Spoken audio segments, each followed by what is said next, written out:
Oke, selamat malam teman-teman semua. Saya kembali menyapa lagi untuk teman-teman. Terima kasih sudah hadir kembali. Kita sudah sampai di teras belajar keempat. Kembali lagi kita bertemu di hari Kamis malam. Oke, boleh dilanjut di next slide, teman-teman admin. Kita ada video dulu nih, teman-teman. Apa yang harus diterima dengan apa yang harus kita usahakan perbaiki itu kan dua hal yang berbeda gitu ya. Bagaimana kita mencintai diri sendiri, bagaimana kita menerima diri sendiri, menerima kekurangan gitu ya, dan yang paling penting juga adalah menerima perbedaan dan kekurangan yang terjadi di sekitar kita. Gitu. Barangkali ya kita sudah diskusi banyak soal menerima diri sendiri. Sudah banyak buku self-help atau motivasi untuk itu, yang itu tetap penting. Tapi pada saat yang bersamaan, dia juga harus dibarengi dengan kesadaran untuk jangan sampai keinginan menerima diri sendiri ini membuat kita juga lupa bahwa kita juga harus menerima yang lain. Sebaiknya ya mencoba memahami dulu orang sebelum kemudian minta dipahami, dan ini harus dilatih. Sebelum ngomongin seberapa penting menerima diri sendiri, pertanyaan aku adalah yang diri sendiri itu yang mana? Ada hal-hal yang bisa kita ubah, ada hal-hal yang nggak bisa kita ubah. Seringkali kita memaksakan orang untuk menerima diri kita, padahal kita malas aja untuk berubah. Kita ini kan produk masa lalu, maksudnya produk dari orang tua kita, sedangkan kita insya Allah nanti mengantarkan produk masa depan. Kita harus menerima diri kita apa adanya gitu ya. Kita mencintai kalau misalnya baik yang kita punya sekarang maupun di masa lalu kita berdamai dengan diri kita sendiri, dan setelah itu kita berdamai dengan lingkungan sekitar kita gitu. Jadi bersama-sama yuk kita bersama-sama menerima perbedaan gitu.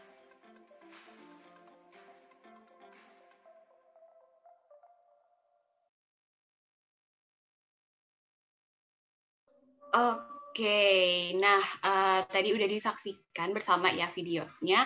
Jadi itu cuplikan dari Teras Belajar episode sebelumnya, di Teras Belajar kedua dengan judul It's Okay to Be You, mengenai acceptance terhadap diri sendiri. Nah, untuk teman-teman yang baru bergabung di Teras Belajar kita malam hari ini, aku sedikit menjelaskan gitu ya, apa itu Teras Belajar. Jadi sebenarnya untuk teras belajar sendiri itu kami terinspirasi dari terasnya Ibu R.A. Kartini gitu ya. Beliau menggunakan terasnya untuk berbagi ilmu kepada orang-orang di sekitarnya, dan dengan dengan hal itu maka kami mencoba buat teras belajar di Pemimpin ID, di mana teman-teman yang punya satu frekuensi, visi yang sama, jadi bisa berkumpul di satu tempat dan bisa saling sharing. Jadi ini merupakan tempat atau wadah temu untuk teman-teman bisa saling berdiskusi, saling berbagi cerita pengalaman terkait topik yang sedang dibahas. Nah, untuk malam hari ini tadi udah aku sebutkan juga, topiknya adalah The Untold Story of Motherhood. Nah, untuk bulan Desember ini adalah episode teras belajar yang terakhir gitu ya di bulan Desember, dan tenang aja teman-teman yang udah selalu ngikutin teras belajar gitu ya, kita akan kembali lagi, teman-teman teras belajar akan kembali lagi di tahun depan, tahun 2021, untuk menyambut tahun baru, tahun 2021. Jadi boleh terus dipantengin aja media sosial @pemimpin.indonesia di IG untuk tidak ketinggalan informasinya. Oke, nah hari ini kita udah ada 3 narasumber yang keren banget gitu ya, yang akan membahas tentang The Untold Story of Motherhood. Nah, seperti biasa kita akan dimoderatori oleh Mas Aji. Boleh dilanjutin slide-nya? Nah, mungkin teman-teman Oke. Nah, mungkin teman-teman yang baru bergabung atau yang udah bergabung sebelumnya udah tahu gitu ya, Mas Aji ini siapa? Mas Aji itu moderator kita tiap malam hari Kamis gitu di Teras Belajar ini. Beliau adalah CEO Pemimpin ID, nama lengkapnya Darmaji Suradika, tapi biasa kami panggilnya adalah Mas Aji gitu. Nah, fun fact-nya, Mas Aji ini suka makanan pedas gitu ya, dan suka beli buku tapi nggak semuanya sempat kebaca. Kayak semua orang yang hobi baca buku mungkin seperti itu gitu ya, banyak beli buku tapi belum semuanya sempat kebaca gitu ya. Oke, nah tanpa berlama-lama lagi nih, aku akan menyapa juga Mas Aji. Selamat malam Mas. Halo, malam. Hai, malam teman-teman semua. Oke, nah kalau begitu aku langsung berikan panggung ini untuk Mas Aji. Silakan Mas. Oke, sebelumnya suaraku terdengar jelas? Terdengar. Oke, sip. Ya, selamat malam teman-teman. Kembali lagi nih di teras kita, di terasnya Pemimpin ID. Jadi kita selalu membuka teras kita di setiap Kamis malam ya untuk belajar. Bukan dari kami yang mengajarkan, tapi kita yang belajar bersama-sama gitu. Karena kami pun di Pemimpin ID selalu beranggapan bahwa bukan kalau yang share bukan berarti kita yang paling tahu, tapi kita memberikan sudut pandang kita gitu. Dan mudah-mudahan dari sini kita bisa belajar bareng. Hari ini kita akan berbicara mengenai motherhood gitu ya, mengenai ibu. Ini topik yang menarik banget. Walaupun hari ibu masih minggu depan gitu ya, tapi kita mulai dengan hari ini semangatnya mengingat perjuangan ibu kita. Jadi memang sesi ini kita persembahkan kepada ibu-ibu hebat di Indonesia yang telah menciptakan atau menumbuhkan gitu ya anak-anak terbaiknya. Hari ini kita akan kedatangan 3 narasumber. Satu orang yang akan bercerita tentang ibunya dan bagaimana ibunya membentuk dirinya. Yang dua adalah kita kedatangan ibu yang luar biasa. Jadi mudah-mudahan kita bisa belajar banyak dari mereka. Berbicara tentang ibu, sebenarnya kalau saya sendiri dari kecil memang sudah dekat dengan ibu gitu ya. Dan saya juga selalu tahu lah perjuangannya seorang ibu itu susah gitu kan dalam mereka melahirkan, membesarkan anaknya. Gitu. Tapi nggak benar-benar tahu dan sadar sampai saya sendiri mempunyai anak. Gitu. Ketika melihat perjuangan istri saya mengandung gitu ya, betapa susahnya tidur gitu, itu baru pengalamannya baru taunya ketika saya melihat sendiri gitu, sehari-harinya gimana bangunnya berat gitu ya, jalannya juga susah gitu, walaupun mungkin buat seorang ibu mereka orang-orang yang tough ya, makanya aku selalu respect banget sama ibu-ibu karena mereka tough gitu, mereka nggak pernah menunjukkan sedih, capek gitu ya. Mereka selalu berusaha supaya gimana caranya anak-anaknya bisa tumbuh dengan baik gitu. Dari mulai dia hamil kayak gimana, bahkan sampai melahirkan gitu ya, memperjuangkan supaya anaknya bisa lahir dengan sempurna gitu. Nah, aku kira setelah melahirkan cukup nih gitu, ibu. Tapi ternyata membesarkan lebih susah lagi gitu. Menyusuinya bagaimana, dan aku di situ baru sadar kalau ternyata kita sebagai manusia ketika baru lahir itu fragile gitu. Kita itu kayak lemah banget dan karena ibu kita gitu, kita itu bisa survive gitu. Karena bayangin aja kalau sama ibu itu nggak disusui, kita mungkin nggak ada di sini sekarang gitu. Jadi perjuangannya ibu-ibu kita bisa membesarkan kita sampai sekarang ini patut dihargai dan luar biasa perjuangannya. Jadi nanti kita lebih bahas lebih banyak lagi nih dengan ibu-ibunya langsung gitu ya. Apakah benar sih sebenarnya sosok ibu yang kita bayangkan ideal itu adalah memang benar seperti itu, ataukah teman-teman nanti yang share ada sudut pandang lain tentang ibu yang ideal itu seperti apa? Oke, sebelum kita bahas ke sana, kita akan seperti biasa, kita kenalan gitu ya. Kita bahas sambil kenalan, sambil membahas topik hari ini di breakout room masing-masing. Jadi nanti teman-teman akan dibagi ke breakout room dan akan 5 menit berkenalan dan berdiskusi tentang satu topik. Nah, topiknya ini, menurut teman-teman semua, bagaimana sosok ibu yang ideal menurut teman-teman. Jadi silahkan didiskusikan 5 menit, nanti setelah itu kita balik lagi dan kita diskusikan apa itu sosok ibu ideal buat teman-teman. Ya, bisa dimulai dari sekarang, teman-teman panitia breakout room-nya. Buat teman-teman yang sudah hadir, bisa silahkan langsung join breakout room. Oke, aku izin masuk ya, Mas Ya. Aji. Untuk teman-teman, kita akan sesi breakout room dulu. Nanti di breakout room akan ada 4-5 orang. Nah, teman-teman langsung sharing aja masing-masing, nggak usah malu-malu gitu ya. Kalau mau kenalan dulu boleh sebutkan nama, langsung di-share. Tadi pertanyaannya, bagaimana sih sosok ibu ideal menurut teman-teman? Waktunya 5 menit. Jadi dipergunakan dengan baik untuk sharing dari teman-teman. Oke, kalau gitu waktu 5 menit dimulai dari sekarang.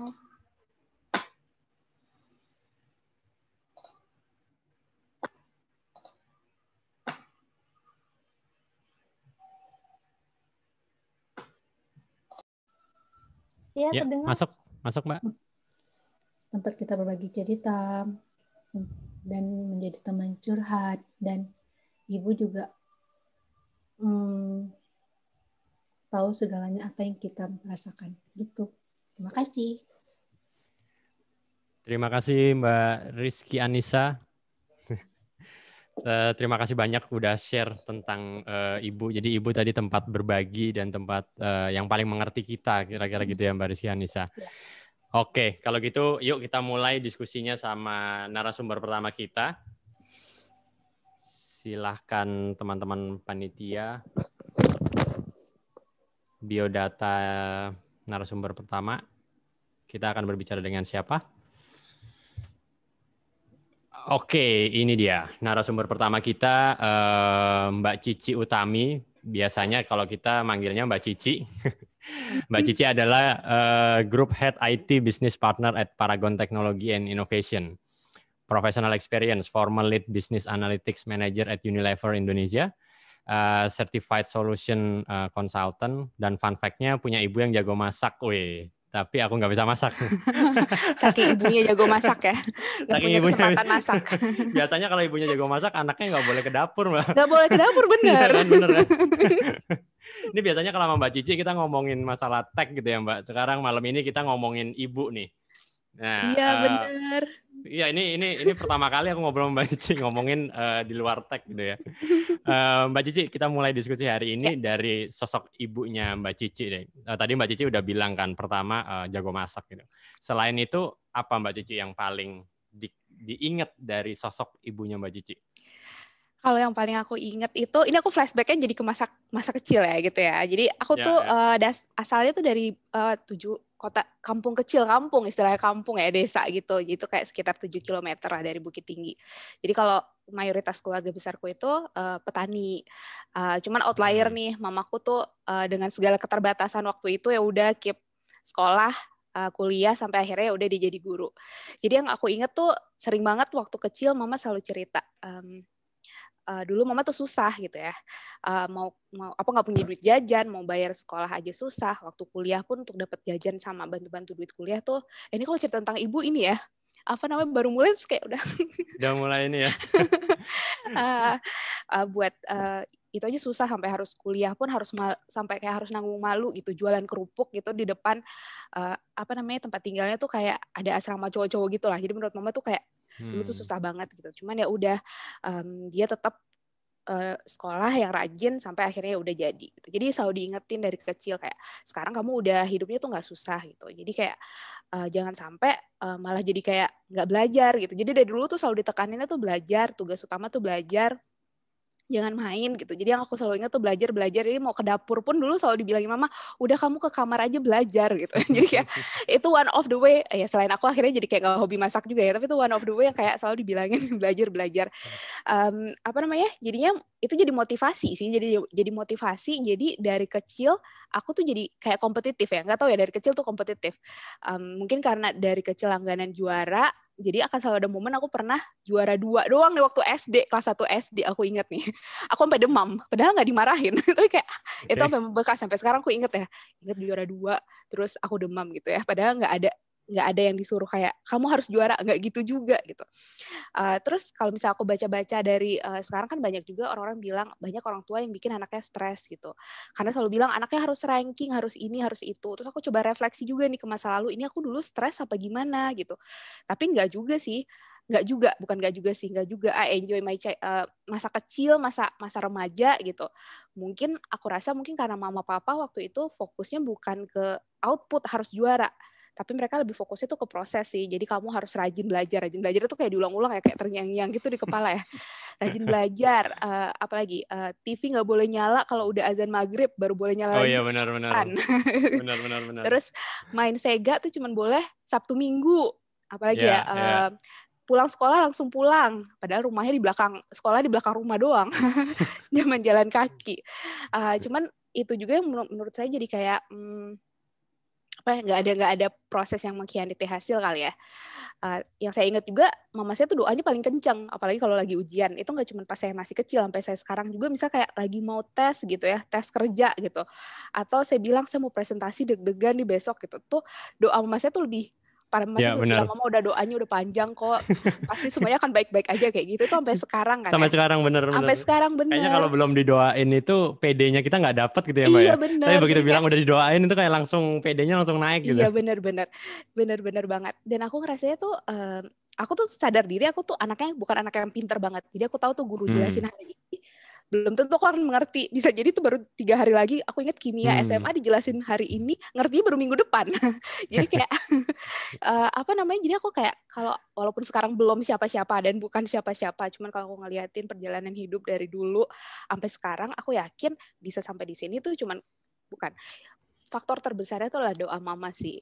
Jadi kayak kalau orang-orang bilang tuh doa ibu tuh mampu menembus langit. It's really true gitu.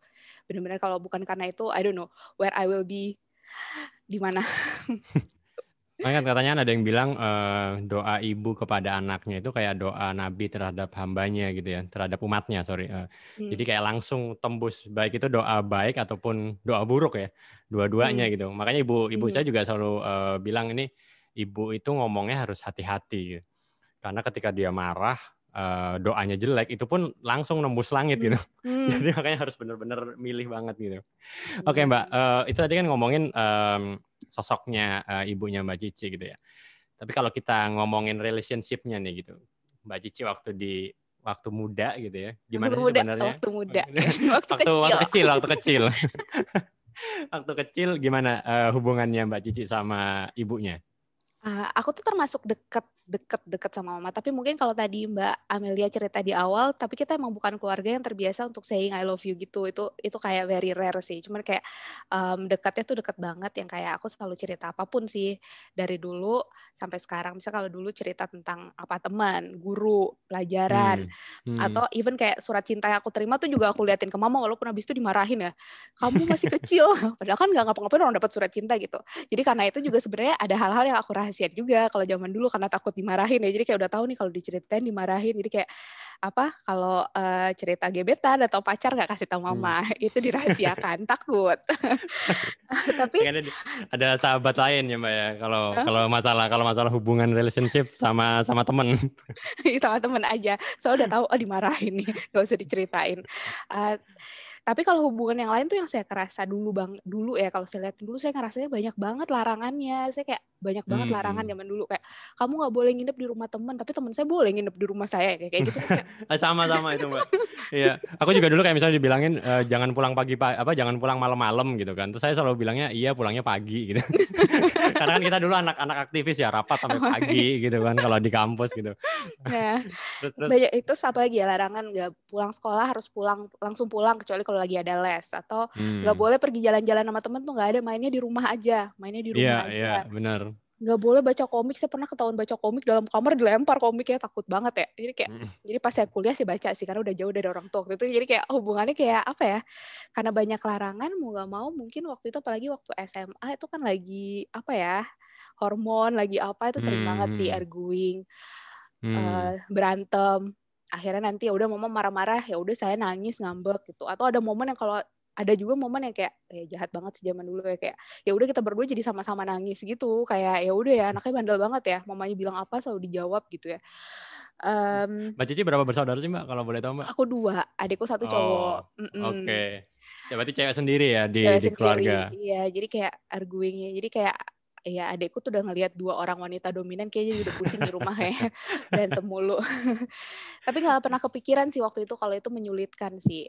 Waktu itu nggak kepikiran sih. I think I had very less empathy atau mungkin malah nggak empathy sama sekali. Makanya kalau mikir tuh kayak orang tua sih mama udah capek nih ya, udah kerja gitu sampai siang, dia ngajarnya di SMP.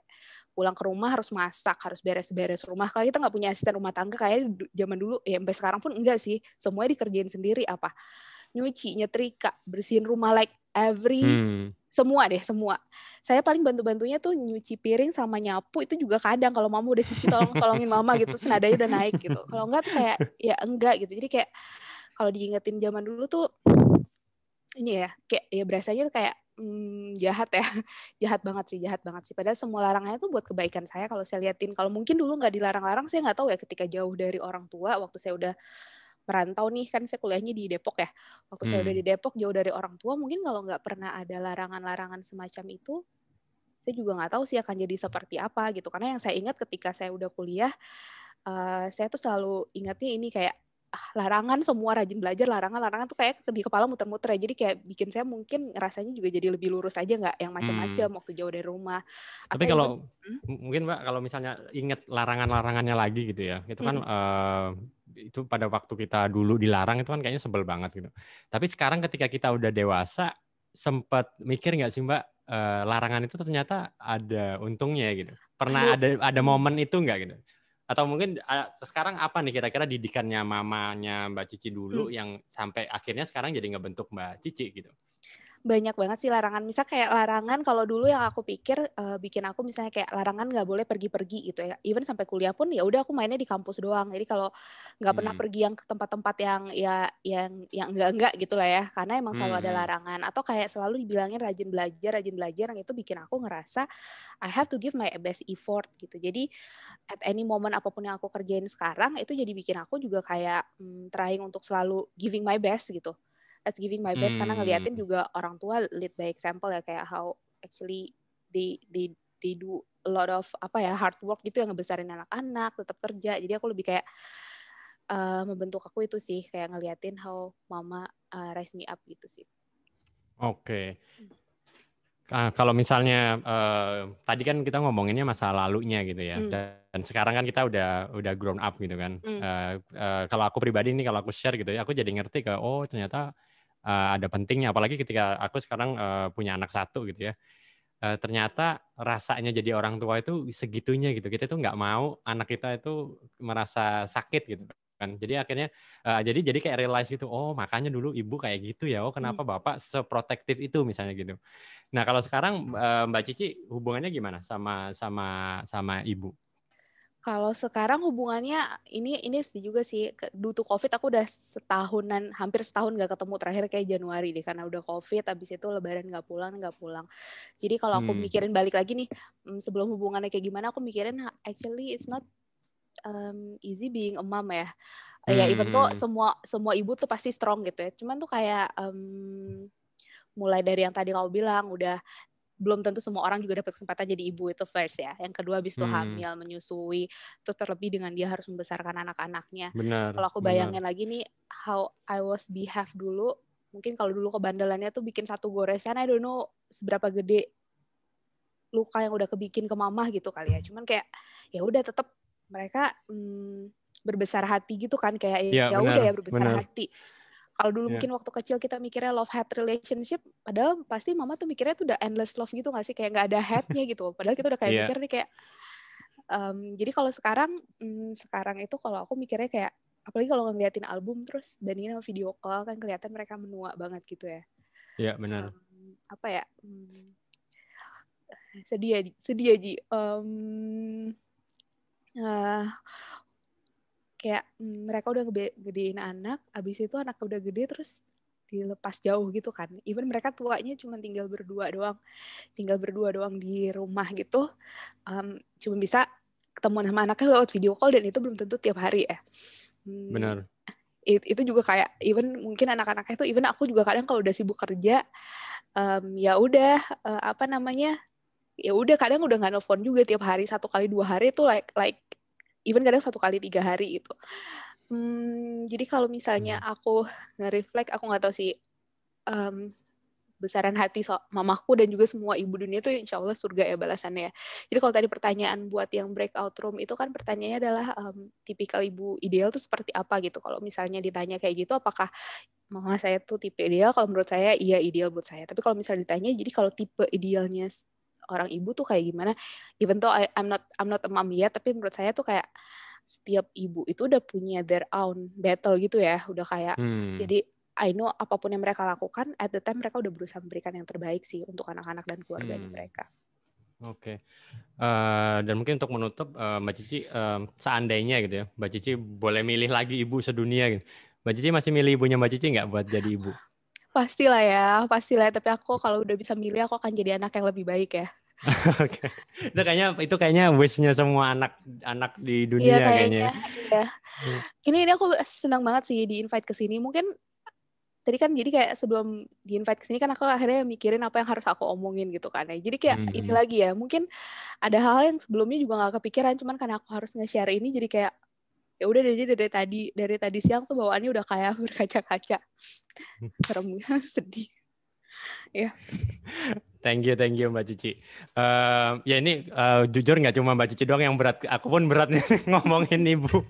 Karena semua anak pasti kalau ngomongin ibunya berat banget gitu. Karena itu kayaknya daily life-nya aku juga gitu ya. Jadi kayak tinggal di Jakarta gitu kan, ibuku di Surabaya gitu. Jadi kayak misalnya kita kayak sibuk banget gitu. Kadang buat seminggu sekali aja nggak ada waktu gitu. Padahal ibu kita itu selalu ada kalau kita lagi butuh gitu.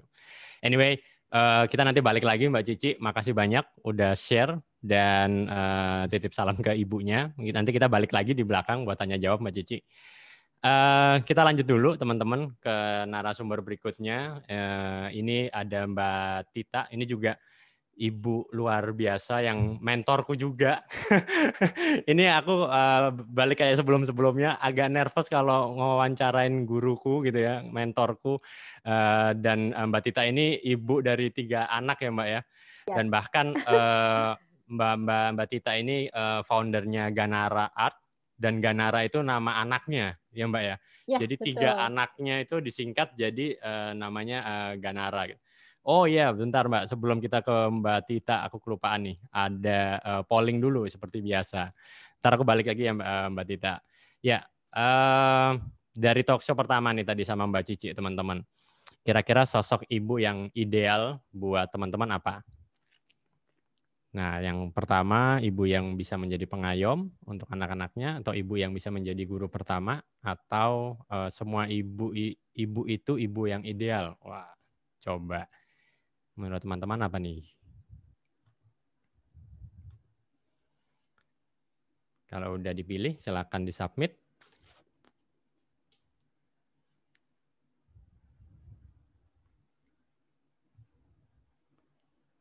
Silahkan teman-teman kalau sudah ada udah ada hasilnya bisa di-show. Oke, ternyata 43% yang hadir bilang semua ibu itu ideal. 31% ibu yang menjadi guru pertama bagi anaknya. Ibu yang terakhir ibu yang bisa menjadi pengayom untuk anak-anaknya. Oke. Sip. Kita lanjutkan diskusinya tadi ke Mbak Tita Jumario. Mungkin bisa ada profilnya sedikit, teman-teman panitia.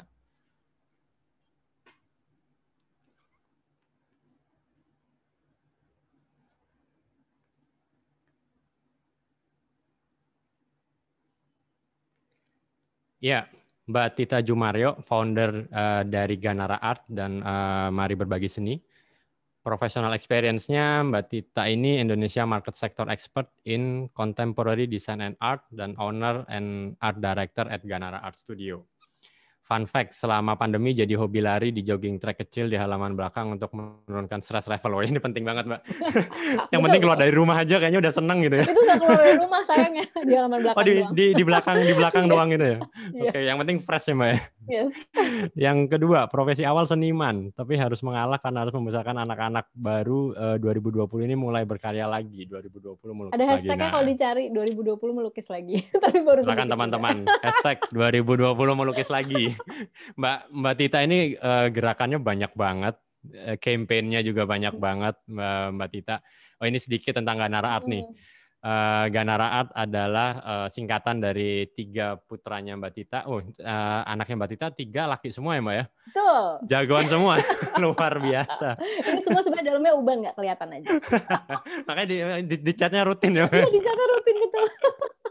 Oke, yang pertama Mbak Gadra 13 tahun, yang kedua Nalagra 11 tahun, dan yang ketiga Ralanggana 8 tahun. Ini namanya bagus-bagus banget, nama Sanskrit ya Mbak ya? Sanskerta ya. Dan karena Nalagra mengalami speech delay, Tita merancang kelas Early Art Sensory, membantu orang tua mendampingi anak-anak balita mengeksplorasi dunia lewat seni dan kreativitas sejak usia dini. Wow. Berarti memang Ganara Art ini juga didirikan karena terinspirasi dari anak-anaknya Mbak Tita ya? Iya, Mbak Tita, betul. ya? Ganara Art ini tahun berapa sih Mbak, kalau boleh tahu? 2013. Oh, 2013 ya. Berarti anak yang pertama atau 3 anak udah lahir semua berarti ya? 3 anak udah lahir semua, makanya kan jadi Ganara karena ada yang ketiga. Oh iya, benar. Ya udah SMP Pak Mirza anak saya. SMP kelas 2. Yang paling besar. Oke Mbak Tita, buat memulai diskusi ini, pertanyaan pemantik. What is the best feeling being a mom, Mbak? Wow. Sebagai ibu, apa sih best feelingnya? Best feeling of being a mom bagi aku adalah I get to love unconditionally sih. Jadi bisa mencintai seseorang, maksudnya 3 ya kalau di sini, yang tanpa betul-betul jadi kayak lepas aja gitu, karena kayak maksudnya their mind kan, mereka adalah kepunyaan aku, ya maksudnya kepunyaan Allah, cuman maksudnya lahir dari aku gitu. Nah jadi inget banget pertama kali Gadra lahir itu kan semua anakku tuh sesar, aku maksudnya operasi sesar gitu. Terus kan kalau sesar lebih sakit sesudahnya, jadi maksudnya karena harus sembuh dulu dari luka kan. Nah waktu itu ngide aja gitu kayak, ya bayinya mau ditaruh di kamar gitu, terus udah gitu taruh di tengah-tengah ya gitu, terus udah kan lagi tidur tengah malam terus nangis duduk, stop sakitnya minta ampun, tapi begitu udah meluk hilang rasa sakitnya. Dan nah, jadi itu sih ibu itu gitu ya Mbak, jadi kayak rasa sakit, rasa capek, rasa gitu. Pegel itu tuh kayak hilang aja gitu. Bukan kayak hilang aja sih, maksudnya kayak apa namanya kayak bukan otomatis ya, jadi agak susah dijelaskan juga. Jadi apa namanya itu yang anak pertama gitu. Nah anak kedua tuh lebih sakit lagi. Nah pokoknya terus anak ketiga, kebetulan anak ketiga kita ini tidak terencana. Terus laki-laki lagi, terus udah gitu dia tuh emang bener-bener ini banget ya, jadi aktif banget. Pada saat di USG nggak ketahuan sampai 8,5 bulan. Pas 8,5 bulan dokternya baru bilang, ini laki-laki lagi. Oh baiklah, nggak apa-apa. Terus udah gitu semangat. Terus udah gitu. Nah pas lahir kebetulan yang pertama demam karena kayaknya kangen sama aku. Nah yang kedua itu masih dibiasakan memang kalau tidur masih pegangan sama aku. Nah terus jadi waktu pulang bawa yang nomor 3 si Ralanggana kan emang masih menyusui kan gitu. Jadi aku harus boboin dia, harus boboin yang nomor 2. Yang nomor 2 akhirnya jadinya nggak bisa diboboin. Terus yang nomor 1 rewel. Itu dari jam 10 malam sampai jam 5 pagi tuh aku dan Mas Ranald suamiku tuh nggak tidur. Jadi benar-benar kayak, dan itu aku bangun duduk terus jongkok, abis itu kayak ngambil bayi apa gitu terus sembuh udah lukanya. Padahal tuh baru berapa hari yang tadinya pas lagi anak pertama. Tapi itu bener banget sih. Iya, aku respect banget sama ibu-ibu sedunia ya. Karena aku bayangin aku juga gantian gendong bayi kan sama istri gitu. Kalau aku yang gendong itu kayaknya 15 menit, 30 menit itu udah capek semua, jarum semua gitu kan. Tapi istri itu bisa kayak sepanjang hari gitu kan. Gak usah gitu sih, sampai sekarang aku kalau misalnya ada temen punya bayi gitu ya, terus aku gendong, mereka pasti tidur. Kayak terus aku goyang-goyang sendiri, itu kayak otomatis kayaknya emang dari kecil pengen jadi ibu. Aku dari kecil cita-cita pengen jadi ibu. Oh gitu. Iya. Berarti emang sesimpel jadi ibu gitu ya Mbak? Iya, jadi emang pengen gitu. Aku sebenarnya ada sesuatu yang mau di-share atau aku share screen aja? Boleh. Silakan Mbak Tita kalau mau share screen. Bentar ya. Kita lanjut ke diskusi intinya dari Mbak Tita. Nah, ini sedikit aja sih. Aku mau cerita. Mbak Tita akan tentang motherhood ya? Ya. Nah, wow, menarik. The Untold Story of Motherhood. Mari kita bongkar ceritanya ibu. Di balik layar seorang ibu. Di balik layar. Nah ini di balik layar adalah seorang ibu, adalah seorang anak.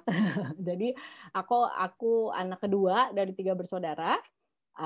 Kakakku Wina, adikku Giring, terus mamaku namanya Emma, bapakku Pak Jumario. Nah, aku dari kecil udah tahu akan jadi seniman. Jadi bahkan dari umur 4 tahun suka gambar-gambar di tembok gitu. Almarhum bapakku adalah seorang seniman, fotografer seni yang mendukung penuh gitu. Nah, rasanya didukung penuh oleh mama dan bapak itu membangun kesadaran sehingga aku akhirnya besarnya betul-betul bisa mengekspresikan diri gitu lewat seni. Nah, itu jidatnya jendong banget ya waktu kecil ya, itulah pokoknya. Terus nah ini bapak dan mama. Jadi karena aku tuh inspirasi aku itu dituangkan lewat karya, karena aku pelukis. Aku dulu di ITB Seni Rupa sama Bang Salman di sini, cuman kampusnya jauh, Bang Salman di belakang, aku di depan.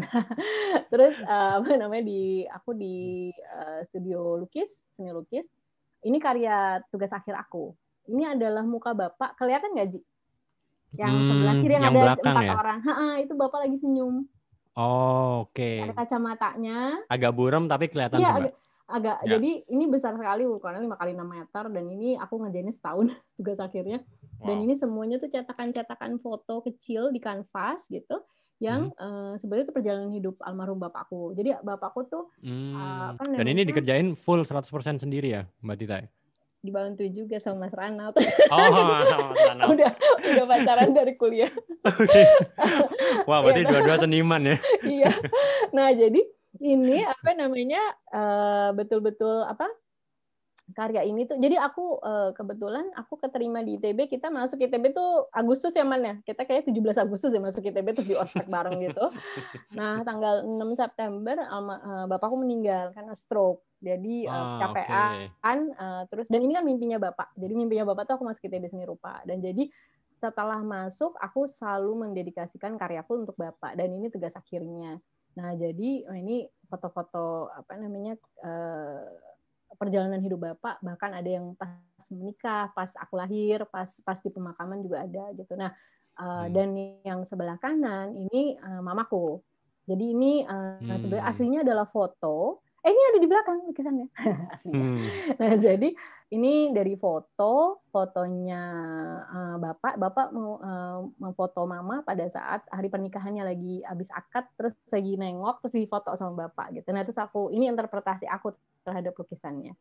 Nah, lalu ini dia si kerucil ini. Sebenarnya udah lebih gede sih sekarang. Nah, ini kebetulan lagi. Ini bener-bener fotonya aku pulang dari Lombok kalau nggak salah. Jadi aku habis traveling untuk ngajar 7 hari, terus capek banget pas udah pulang, udah ini terus bisa. Ini namanya kalau kita bilangnya di rumah tuh keruntelan. Jadi untel-untelan lah gitu pokoknya. Ini Gadra. Ini bapaknya, ini Nalagra, ini Ranggana. Semua bilang kayak nggak ada yang mirip sama mamanya, jadi cuma numpang lewat aja. Lihat, nggak mirip sama bapaknya. Mirip bapaknya semua. Iya, kayak duplikat. Terus, nah ini tantangan terbesar aku, dan aku ngerasa juga dari Mas Ranald adalah ini. How to bring up creative minds gitu. Dan ini anak-anak kita, Gadra, Jumario, Leswara, jadi kita pakai nama belakang keluarga gitu. Gadra itu sebenarnya bukan nama Sansekerta, jadi ini lucu sih. Aku sama Mas Ranald lagi kuliah kayak pendidikan seni rupa. Abisnya kuliah, seni rupa modern, kayak bosen gitu. Terus kita catat-catat, kita bikin nama anak sih ya, padahal masih pacaran. Ceritain ya pokoknya terus kita menyusun nama Gadra gitu. Terus dan ternyata waktu dia lahir ada teman orang Batak dan bilang bahwa Gadra itu bahasa Batak kuno, artinya Panglima Naga. Artinya bagus, terus udah gitu. Tapi itu nama karangan kita. Nah, kalau Nalagra, ini kebetulan dia lahir prematur. Jadi dia lahir 8 bulan kurang, karena aku kelelahan mengajar ya waktu itu. Jadi prematur, dan dia tuh fighting spirit-nya kuat banget. Jadi Nala itu artinya api, Agra itu pemimpin. Jadi artinya pemimpin yang berapi-api. Tapi sekarang agak cengeng. Saya kurang tahu kenapa. Mungkin nanti besarnya dia ini ya. Nah, yang ini jadi kalau bisa dilihat ini masker ini dari lukisannya dia. Kemarin kita kerjasama sama Masker untuk Indonesia, terus yang diambil lukisannya dia. Nah, yang terakhir ini Ralanggana. Ralanggana itu adalah Ralang itu ada tempel di India yang memang berisi karya-karya seni yang indah-indah gitu.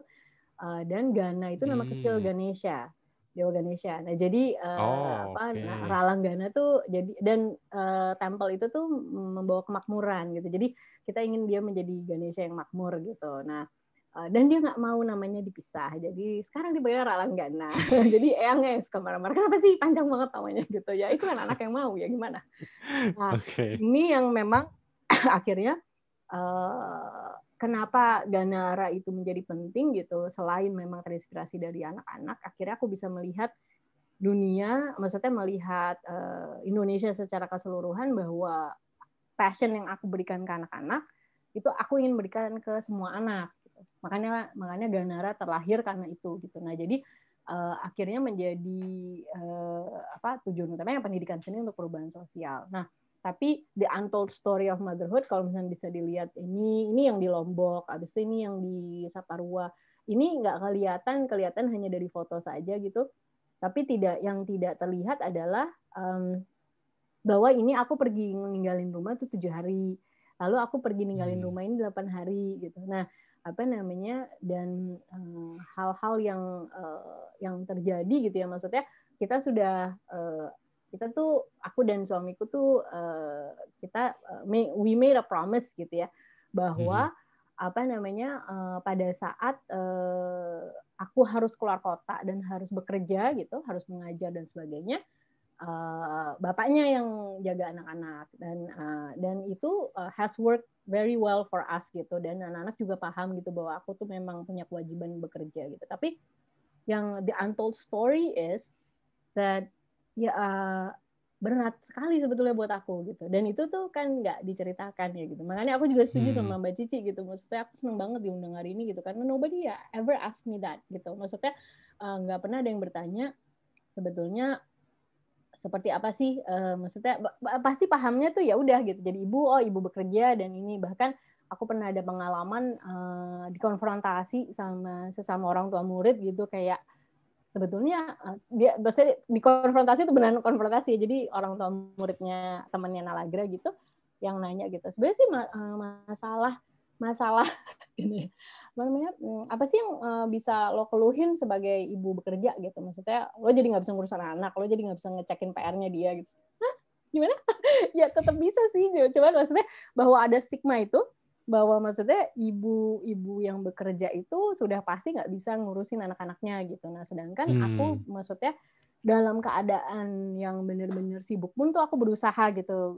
Dan kenapa memang kata ideal itu jadi nggak ideal ya gitu, karena sebetulnya sebenarnya nggak ada ibu yang ideal menurut aku, karena memang semua ibu tuh seperti tadi Mbak Cici bilang, semua tuh punya backstory-nya, semua punya perjuangannya sendiri-sendiri gitu, semua punya harapan yang bisa jadi fall short gitu, bisa jadi tidak terjadi karena banyak hal gitu. Nah jadi ini aku pernah telepon-teleponan sama Bang Salman gitu, kayak Bang Salman lagi kayak semangat lagi ngobrolin sesuatu gitu, tapi anakku lagi minta digorengin nasi goreng keju gitu. Jadi aku tuh sambil masak dan itu tuh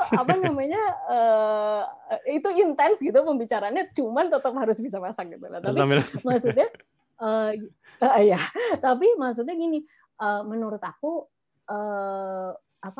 kita sebagai masyarakat juga mesti paham gitu loh, bahwa semua tuh punya struggle-nya sendiri-sendiri gitu. Jadi yang memang mungkin diharapkan gitu ya ke depannya, bisa jadi kalau boleh mungkin stigma-stigma menjadi ibu yang bukan stigma ya. Jadi kayak ibu yang ideal adalah ibu yang menyusui. Ya, bisa jadi. Cuman kalau misalnya nggak bisa, dia kan tetap bisa menjadi ibu yang baik gitu. Benar. Itu kan secara fisik bisa aja nggak bisa menyusui. Belum lagi kayak melahirkan normal, melahirkan tidak normal tuh kayak banyak banget. Kalau melahirkannya nggak normal, berarti nggak ngerasain jadi ibu. Ya, iya kan tetap aja ibu mah tetap ibu ya Mbak Tita ya. Iya gitu maksudnya. Mbak Tita, tapi ada pertanyaan, ini ngomongin stigma di masyarakat gitu ya. Ada pertanyaan ini aku pengen tanya ini ke Mbak Tita. Memilih menjadi ibu yang bekerja atau ibu yang di rumah. Nah, itu selalu jadi diskusi di masyarakat. Menurut Mbak Tita gimana, Mbak? 2020 saya jadi dua-dua aja dong. Ibu bekerja di rumah. Aduh, tapi itu capek banget. Dan itu maksudnya to be honest ya. Maksudnya kemampuan aku sebagai seorang ibu, maksudnya kayak ability, maksudnya kemampuan aku untuk konsentrasi di kerjaan dan apa namanya juga sama anak-anak segala macam tuh teruji selama 8 bulan ini gitu. Kayak ya ampun, ini lagi bener-bener lagi rapat gitu misalnya dengan lembaga donor gitu dari Amerika, terus yang kayak tapi sebelah sini dia nangis guling-gulingan, terus kayak gimana ya cara menenangkannya gitu ya, terus harus mute. Cuman maksudnya kalau menurut aku tuh semuanya ada apa ya, ada kelebihan, maksudnya ada kelebihan dan bukan aku nggak mau bilang kekurangan ya, tapi ada kendala, tapi ada juga kemudahan. Ya, semua itu ada challenge, tapi juga ada benefitnya juga gitu. Maksudnya untuk ibu yang di rumah, aku ngerasa bahwa ibu-ibu yang memang selama ini sudah di rumah dan memang tidak bekerja di kantor, mungkin dalam menghadapi online learning ini jauh lebih mungkin bukan jauh ya, mungkin lebih mudah dibanding ibu bekerja gitu. Maksudnya yang memang sudah punya pola gitu ya sama anak-anaknya dan memang stay at home kan gitu. Nah, sedangkan kalau tetapi juga itu tuh aku pernah waktu itu bikin pelatihan perempuan maju digital di Pontianak dan kita bicara tentang perbedaan sudut pandang. Kebetulan membicarakan tentang itu. Jadi ada satu meja yang berargumen apa namanya yang menurut yang satu bilang lebih baik ibu bekerja, yang satu bilang lebih baik jadi ibu rumah tangga gitu. Terus mereka berdua ini terus ya aku menceritakan pengalaman aku yang dikonfrontasi itu dan menurut aku sih sebetulnya kalau semua orang bisa melihat dari sudut pandang orang lain gitu bahwa ini ada maksudnya semua tuh ada struggle-nya sendiri-sendiri. Mereka pasti menghormati pilihan itu gitu. Bisa pilihan dan maksudnya ibu yang bekerja tidak menganggap lebih apa ya, lebih rendah terhadap ibu rumah tangga, tetapi untuk apa namanya, untuk ibu yang di rumah pun juga tidak berasumsi bahwa ibu yang bekerja ini pasti menelantarkan anak kayak gitu. Ini kan benar, perlu perubahan mindset ya. Mindset, gitu. Terus sebetulnya bagi sesama ibu tuh kita harusnya saling mendukung gitu, apapun pilihan kita. Benar-benar. Nah, mungkin buat menutup diskusi kita, Mbak Tita, karena kan ini juga pertanyaan juga ya, buat yang calon ibu nih atau calon istri gitu kan. Bagaimana caranya menentukan nih mau jadi ibu bekerja atau ibu di rumah? Kira-kira apa yang harus difikirkan gitu Mbak Tita? Mungkin buat ngasih pandangan teman-teman yang hadir juga. Oke. Kalau menurut aku sebetulnya yang mesti dipikirkan sekarang adalah batasan itu harus dibongkar sih. Jadi bukan memilih gitu ya? Bukan memilih karena ibu tidak didefinisikan dari apakah dia di rumah atau dia bekerja. Ibu tuh didefinisikan dari kasih sayangnya mestinya. Jadi berhenti mengkotakkan gitu ya Mbak ya? Berhenti mengkotakkan gitu dan menyadari dan menyadari dan juga menghargai gitu apapun pilihan ibu ini gitu nantinya. Jadi teman-teman pun gitu yang mungkin memang maksudnya udah menikah tapi belum punya anak ataupun memang belum menikah, berencana untuk menikah gitu, tahu bahwa sebetulnya keputusan itu adalah keputusan dia sendiri yang memang maksudnya bukan keputusan tapi keputusan di keluarganya ya tentu saja yang betul-betul mencerminkan pilihannya dia gitu loh. Jadi dan tidak mendefinisikan dia sebagai seorang ibu gitu. Yang mendefinisikan seseorang adalah seorang ibu yang baik atau tidak adalah apabila memang bisa mengayomi dan mengasihi anak-anaknya dengan sepenuh hati. Menurut aku ya gitu. Jadi nggak ada hubungannya tuh dengan mohon maaf ya kalau menurut aku nggak ada hubungannya dengan ASI, nggak ada hubungannya dengan misalkan dia dilesin atau enggak, normal atau enggak lahirannya kerja gitu. Atau enggak, nggak ada menurut aku. Wow, menarik Mbak Tita. Thank you Mbak Tita. Nanti kita balik lagi di akhir Mbak Tita, kita ke Mbak Malep dulu. Tapi tadi yang digarisbawahi adalah berhenti mendefinisikan ibu ideal gitu ya. Semua ibu itu ya ideal ya ibu gitu, dan dia punya backgroundnya masing-masing gitu ya, dan ibu ya tetap ibu gitu, apapun kondisinya ya dia ya tetap ibu yang terbaik buat anak-anaknya gitu ya Mbak Tita. Thank you Mbak Tita. Nanti kita balik lagi ke belakang. Ya sebelum kita ke narasumber ketiga seperti biasa ada polling lagi teman-teman. Nah kalau teman-teman sendiri nih pilih ibu yang stay di rumah atau ibu yang peran ganda bekerja dan di rumah? Wah, ini kita disuruh milih lagi. Pilih ibu yang stay di rumah bisa ngabisin penuh. Ibu yang peran ganda menjadi ibu aja udah keren. Jadi aku mengamati ibu yang di rumah maupun ibu yang bekerja. Wah, oke. Silahkan teman-teman pollingnya. Mari kita isi.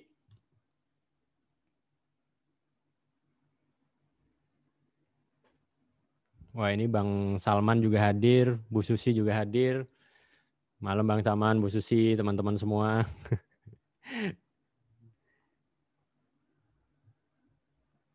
Oke. Ya, hasil pollingnya 78% menjadi ibu udah keren. Wah, ini berarti sudah mendapatkan insight-nya nih dari Mbak Tita tadi ya. Jadi apapun keputusannya, ya ibu itu sudah keren gitu ya. Oke, kalau gitu kita ke narasumber berikutnya nih. Mungkin teman-teman bisa share profilnya. Ini juga ibu luar biasa juga. Ibu dari 2 anak dan insya Allah sebentar lagi menjadi ibu ketiga kalinya ya, Mbak Malep. Iya Ji, on the way. Semangat. On the way.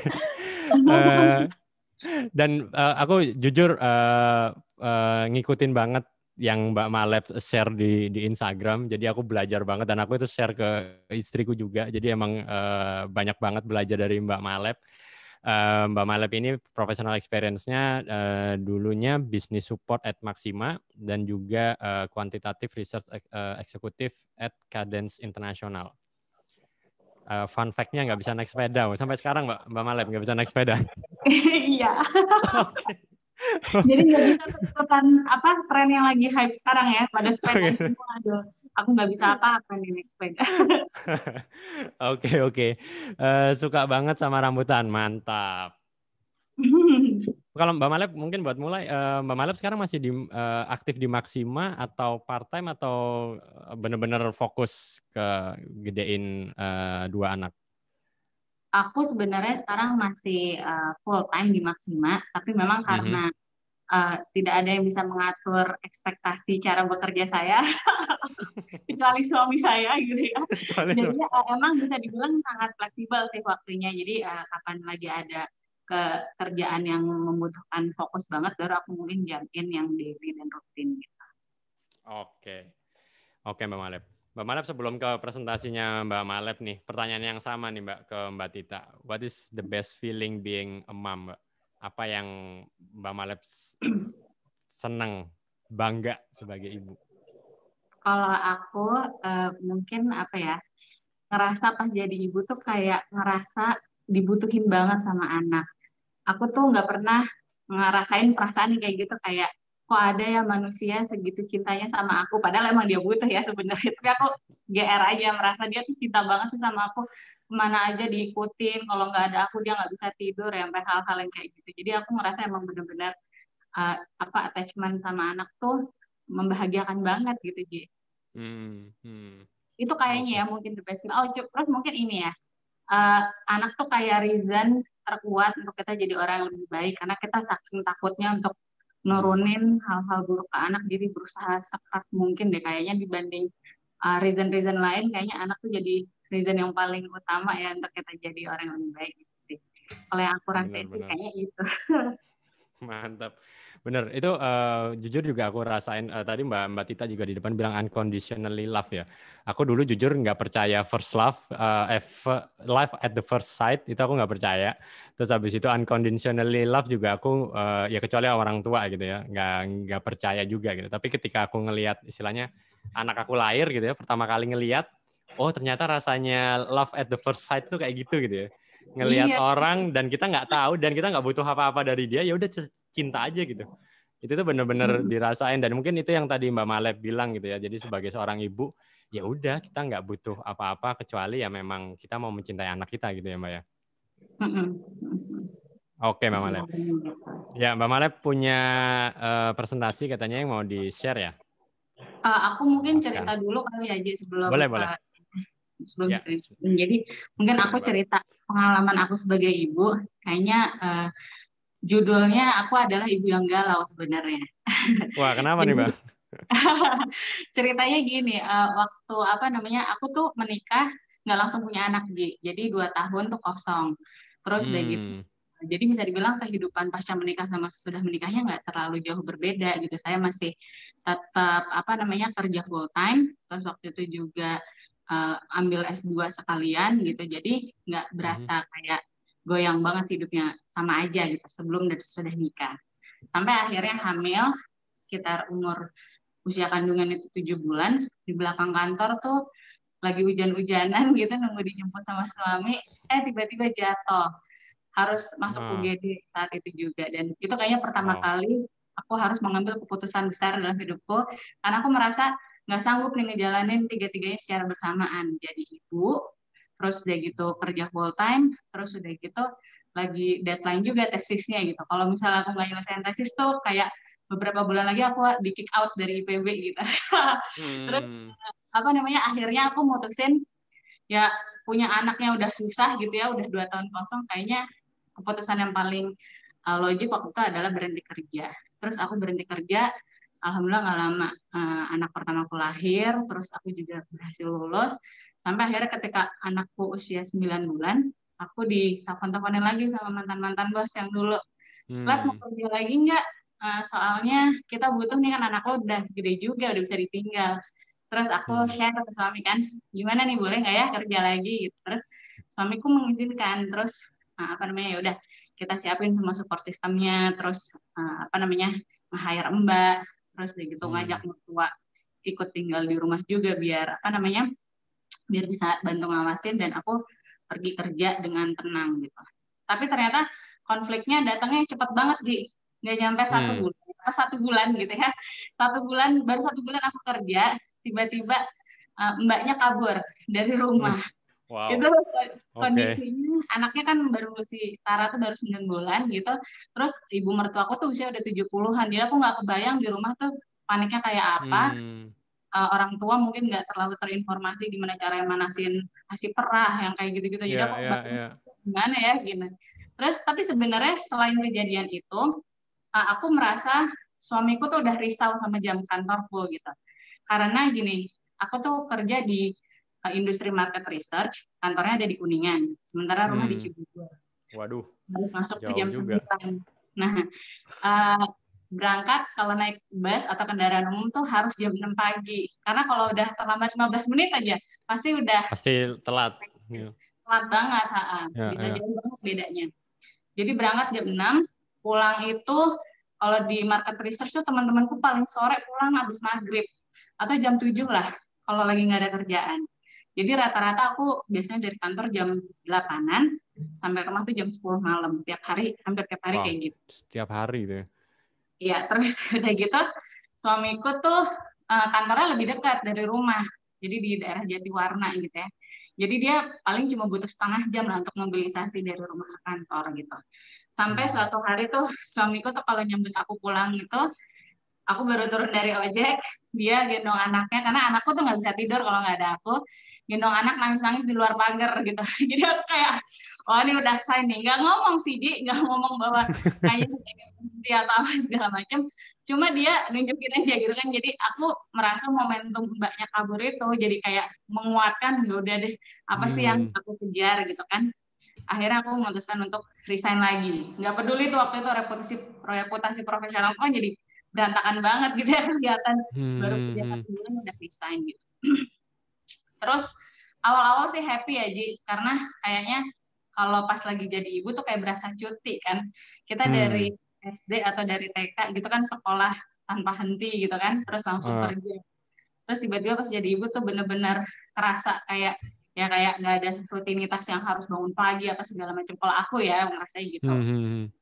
Tapi lama-lama tuh jadi ngerasa apa ya? Lama-lama jadi ngerasa bisa dibilang kayak unhappy gitu sih, Ji. Aku yang paling ngerasa itu adalah aku kehilangan identitasku karena atributku tercabut semua. Atribut yang selama ini nempel sama aku lulusan mana, kerjaanku apa. Tiba-tiba pas di rumah aja kan nggak ada gitu kan. Sehingga akhirnya aku menunjukkan sebagian besar identitasku sama identitas anakku. Ketika misalnya anakku dikomentarin orang yang negatif gitu atau dijelekin gitu. Aku merasa komentar itu ditujukan kepada diriku gitu kan. Ada hal-hal kayak gitu yang sempat kerasa gitu. Terus dari gitu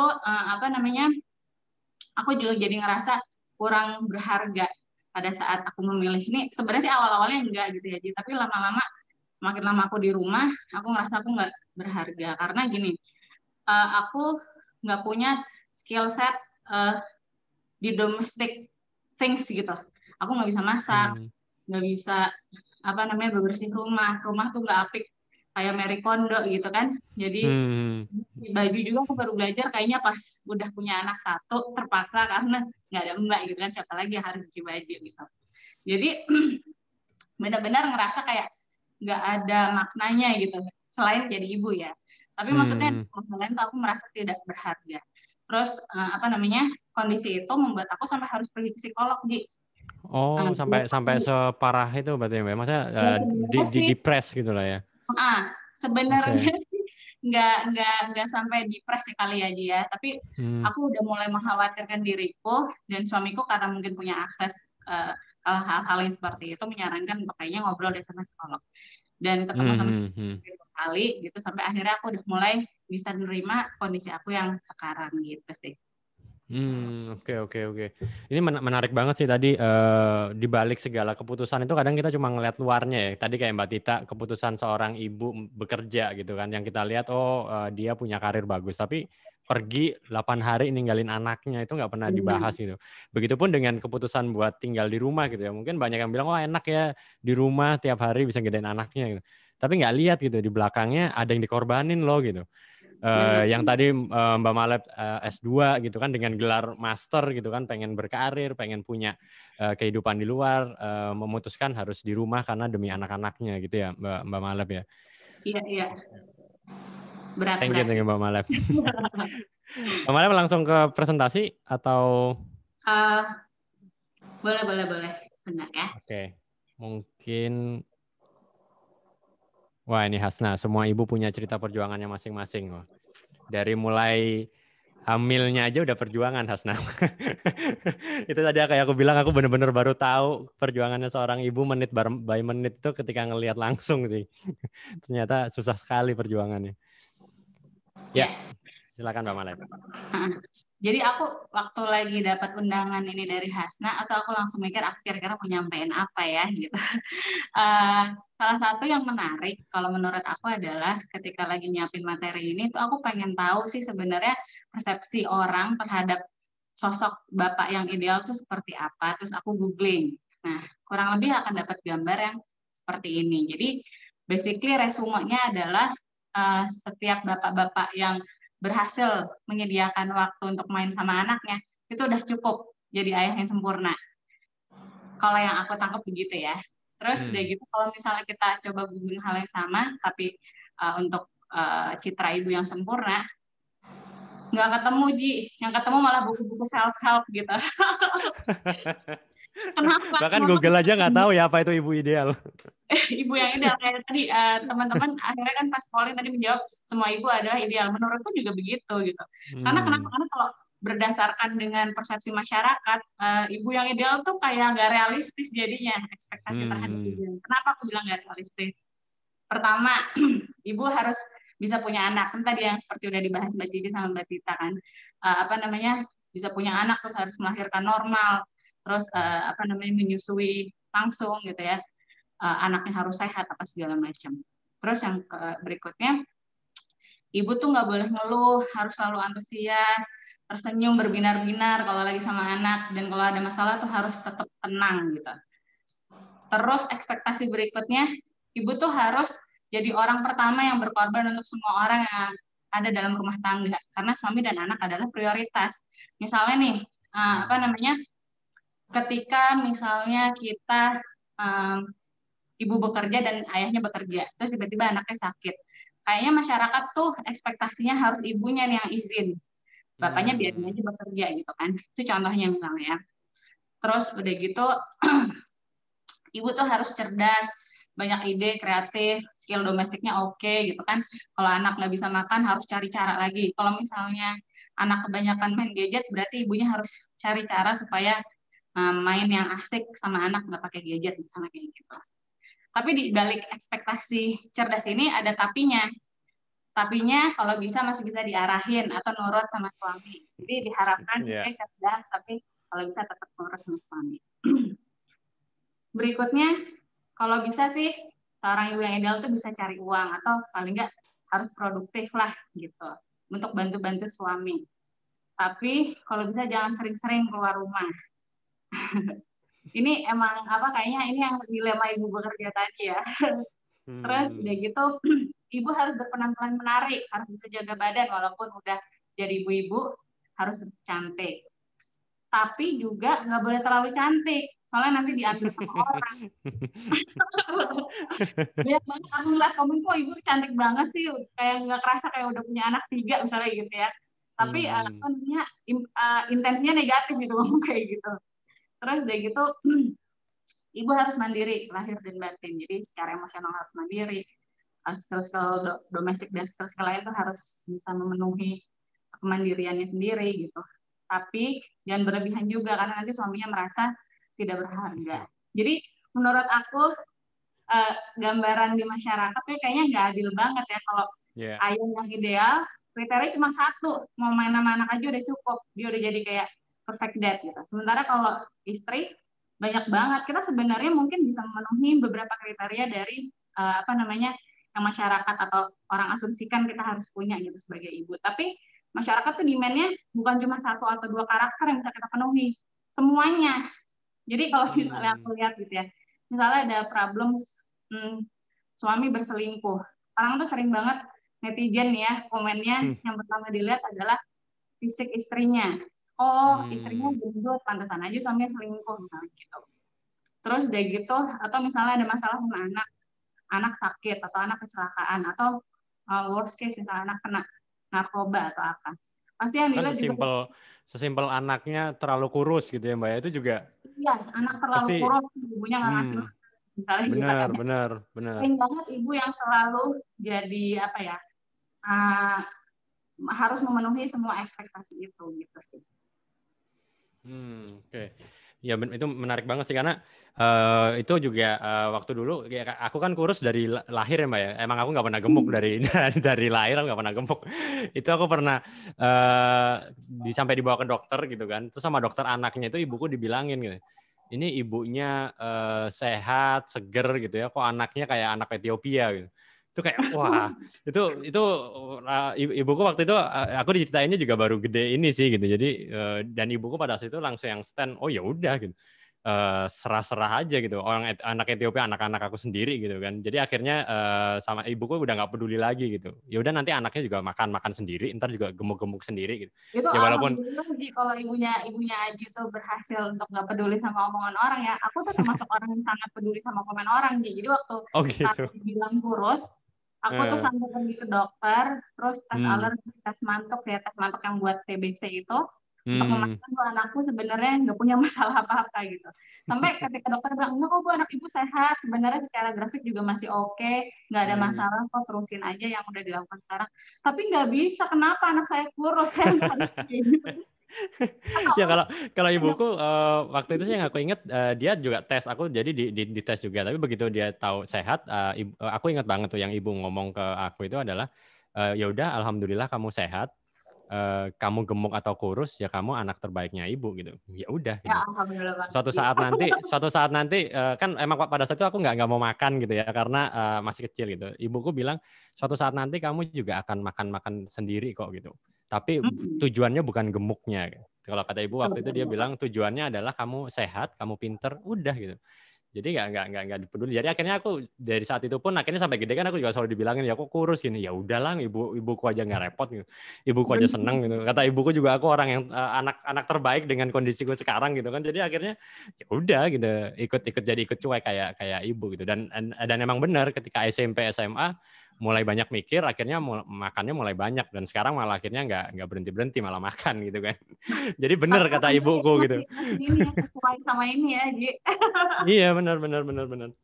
Mbak Malep tadi aku menarik ceritanya Mbak Malep tuh. Jadi kan di awal kan Mbak Malep ada di fase denial ya, kayak kenapa kok gini, kenapa aku nggak bisa berkarya dan tidak merasa dihargai di rumah gitu kan. Lalu momen baliknya itu pas apa Mbak? Sampai akhirnya Mbak Malep menerima gitu dan akhirnya sekarang jadi enjoy gitu being a mom. Bisa diceritain nggak Mbak Malep? Sebenarnya sih aku masih berproses ya, Ji. Tapi hal yang sangat membantu aku memang waktu ketemu sama psikolog itu sih. Jadi psikolog, terutama psikolog yang kedua, karena tapi psikolog yang pertama juga penting karena aku jadi tahu kalau dari psikolog yang pertama itu aku harus pergi ke psikolog yang kedua gitu. Di psikolog yang kedua karena nggak mengenal aku secara pribadi, aku benar-benar nyeritain gimana aku dibesarkan dari aku kecil gitu, sampai akhirnya itu kayak kebawa perasaan gitu, jadi dia cuma nanya-nanya doang gitu sebenarnya. Terus aku nangis-nangis, terus satu pertanyaan pamungkas dia yang bikin aku mikir adalah, oke, sekarang Malep bisa punya keinginan apa saja, pasti terkabul. Apa yang mau Malep minta dan dari siapa? Terus dari gitu, aku ingat yang aku minta adalah, aku pengen ibuku ngomong gitu sama aku, kalau dia menghargai banget keputusan aku untuk ada di rumah gitu. Jadi sebenarnya mungkin itu bagian dari pengasuhan aku di masa kecil yang aku berharap dulu mungkin terbiasa sama 20 tahunan ya tinggal sama orang tua, diapresiasi untuk hal-hal yang seperti itu. Terus tiba-tiba sekarang aku punya situasi yang membuat aku harus di rumah gitu. Aku simple as kepengen ibuku ngomong makasih sama aku dan memaklumi bahwa aku ada di rumah. Padahal sebenarnya dalam kenyataannya ibuku sebenarnya sangat menyetujui ada di rumah sebenarnya. Tapi nggak tahu kenapa aku pengen dengar itu aja dari ibuku. Walaupun aku nggak dengar langsung ya dari ibuku, tapi aku ngerasa ketika aku ngomong itu kayak 50% masalahku tuh terangkat gitu. Sisanya aku masih mencari. Tapi maksudnya prosesnya yang itu sangat membantu gitu. Kemudian ya sekarang aku masih dalam PR-ku sih mencari hal-hal yang meaningful buat diriku sendiri gitu sih. Oke. Dan mungkin kalau Mbak Malep bisa share dikit Mbak, kalau misalnya sekarang self healingnya apa sih Mbak? Kalau misalnya Mbak Malep tiba-tiba gitu kan, ya kita manusia gitu ya, tiba-tiba muncul lagi nih pikiran kayak gitu. Yang jadi self healingnya Mbak Malep ngapain gitu? Aku sih basically kalau muncul kayak ngerasa nggak dihargai menjadi ibu sih kayaknya udah nggak ada ya Ji ya, bisa dibilang sih udah relief yang itu. Cuma mungkin kalau secara psikologis yang aku rasain sekarang adalah aku harus ngerjain apa ya supaya merasa lebih berharga, mungkin itu sih kayaknya ya. Karena kan aku punya keterbatasan itu tadi ya, maksudnya dengan situasi rumah tanggaku gitu saat ini memang aku yang harus ada di rumah, mendukung suami dan mendukung anak-anak gitu. Tapi aku harus tetap nemuin nih apa sih kira-kira hal yang bisa bikin aku bangga dan bahagia sama diriku sendiri gitu sih. Itu yang proses tadi aku bilang gitu. Ya. Berarti temukan apa yang membuat kita berharga terhadap diri kita sendiri gitu ya Mbak. Itu self healingnya kita ya. Oke, thank you Mbak Malep, diskusinya menarik banget. Ini insightful banget, di chat langsung banyak yang diskusi. Makasih banyak ilmunya Mbak Malep dan ceritanya. Kita langsung ke pertanyaan mungkin ya. The Untold Story of Motherhood, senyum anak, keceriaan anak-anak adalah salah satu indikator. Wow, oke. Ya, sebelum kita ke sesi tanya jawab, kita ke polling dulu seperti biasa.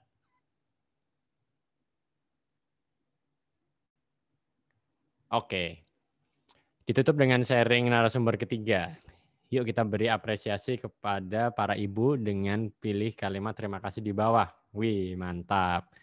Kira-kira apa nih yang teman-teman mau berikan kepada ibu di Indonesia? Terima kasih banyak para ibu untuk perjuangannya. Ibu itu sosok pahlawan banget, sayang banget sama ibu, bersyukur jadi anaknya ibu aku. 1000 bintang buat para ibu.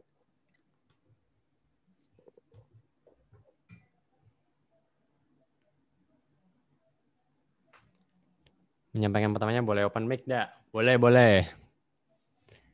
Kita setelah polling ya Mbak Amalia. Kayaknya Mbak Amalia ada yang unek-unek yang mau ditanyain nih. Oke, hasil polling kita. 39% menyatakan terima kasih banyak para ibu untuk perjuangannya. 22% bersyukur jadi anaknya ibu. Wis, ini jawaban saya jujur. Bersyukur banget. Dan pertanyaan tadi yang aku tanyain ke Mbak Cici, seandainya aku dilahirkan lagi gitu ya, aku masih milih lahir di bawahnya ibu aku lagi sih gitu. Jadi nggak milih ibu yang lain. Oke, thank you teman-teman buat pollingnya. Kita langsung ke pertanyaan. Tadi Mbak Amalia kayaknya sudah siap buat open mic. Silakan Mbak Amalia. Oke, Mas, bentar ya. Bentar. 30 detik. Oke. Ya, sambil nunggu teman-teman kalau ada yang mau bertanya, silakan ditulis di chat ya. Oke, Assalamualaikum. Waalaikumsalam. Halo Mas Haji, Mbak Magleb, Mbak Cici, dan juga Mbak Tita ya. Nah, tadi ini sih sebenarnya aku perkenalan. Nama aku Amalia Wardani, biasa dipanggil Amal. Dan tadi sebenarnya agak tergelitik dengan ini sih, apa yang dirasain sama Mbak Magleb tuh kayak, ya ampun, aku tuh relate banget dengan apa yang merasa. Aku belum punya anak anyway, tapi mohon doanya lagi isi. Amin. Wow, amin. Semoga sehat-sehat, Mbak. Nah, tadi tuh kayak bagian ini, Mbak, aku pengen ini sih, respon dari Mbak Magleb, dari Mbak Cici, sama dari Mbak Tita juga. Aku harus ngerjain apa ya biar bisa ngerasa berharga dan proud of ourselves gitu. Karena aku pas nikah sekitar bulan Juni itu berarti sekitar 6 bulan yang lalu ya. Itu aku memutuskan untuk resign karena emang mimpiku salah satunya adalah aku fokus ngurusin keluarga. Alhamdulillahnya Allah ngasih amanah langsung sebulan kosong terus aku langsung hamil dan emang kondisinya aku nggak bisa. Aku sih merasanya aku tidak bisa memilih untuk bekerja gitu saat itu karena emang kaget juga langsung hamil. Terus habis itu kondisinya juga nggak sekuat sebelumnya gitu secara fisik gitu. Dan sempat banget ngerasa kalau aku tuh nggak berharga, kok aku kayaknya gini-gini aja ya, ngurus di rumah aja, aku jadi ngurusin masak segala macam, mikirin yang skill set yang domestik banget. Nah, kalau misalnya dari Mbak Magleb, dari Mbak Cici dan juga Mbak Tita yang memang punya ranah kontribusinya masing-masing sekarang, itu saat kita milih ranah kontribusi selain di rumah, kan kalau di rumah kan emang udah ibaratnya udah nggak bisa milih kan ya, karena kan harus ngurusin di rumah. Nah itu apa sih sebenarnya pertimbangan paling kuat gitu? Apakah emang cukup untuk memenuhi rasa kita biar berharga aja, atau emang ada hal yang emang mendorong kita untuk oh ya udah gue memilih untuk di sini nih kayak gitu? Itu aja sih cukup Mas Haji. Oke, thank you Mbak. Mbak Malep mungkin bisa langsung dijawab Mbak. Silakan Mbak. Ini tadi pertanyaannya untuk ke Mbak Malep aja ya? Mbak Amalia ya? Oh ke semua ya? Oke, siap. Semuanya iya.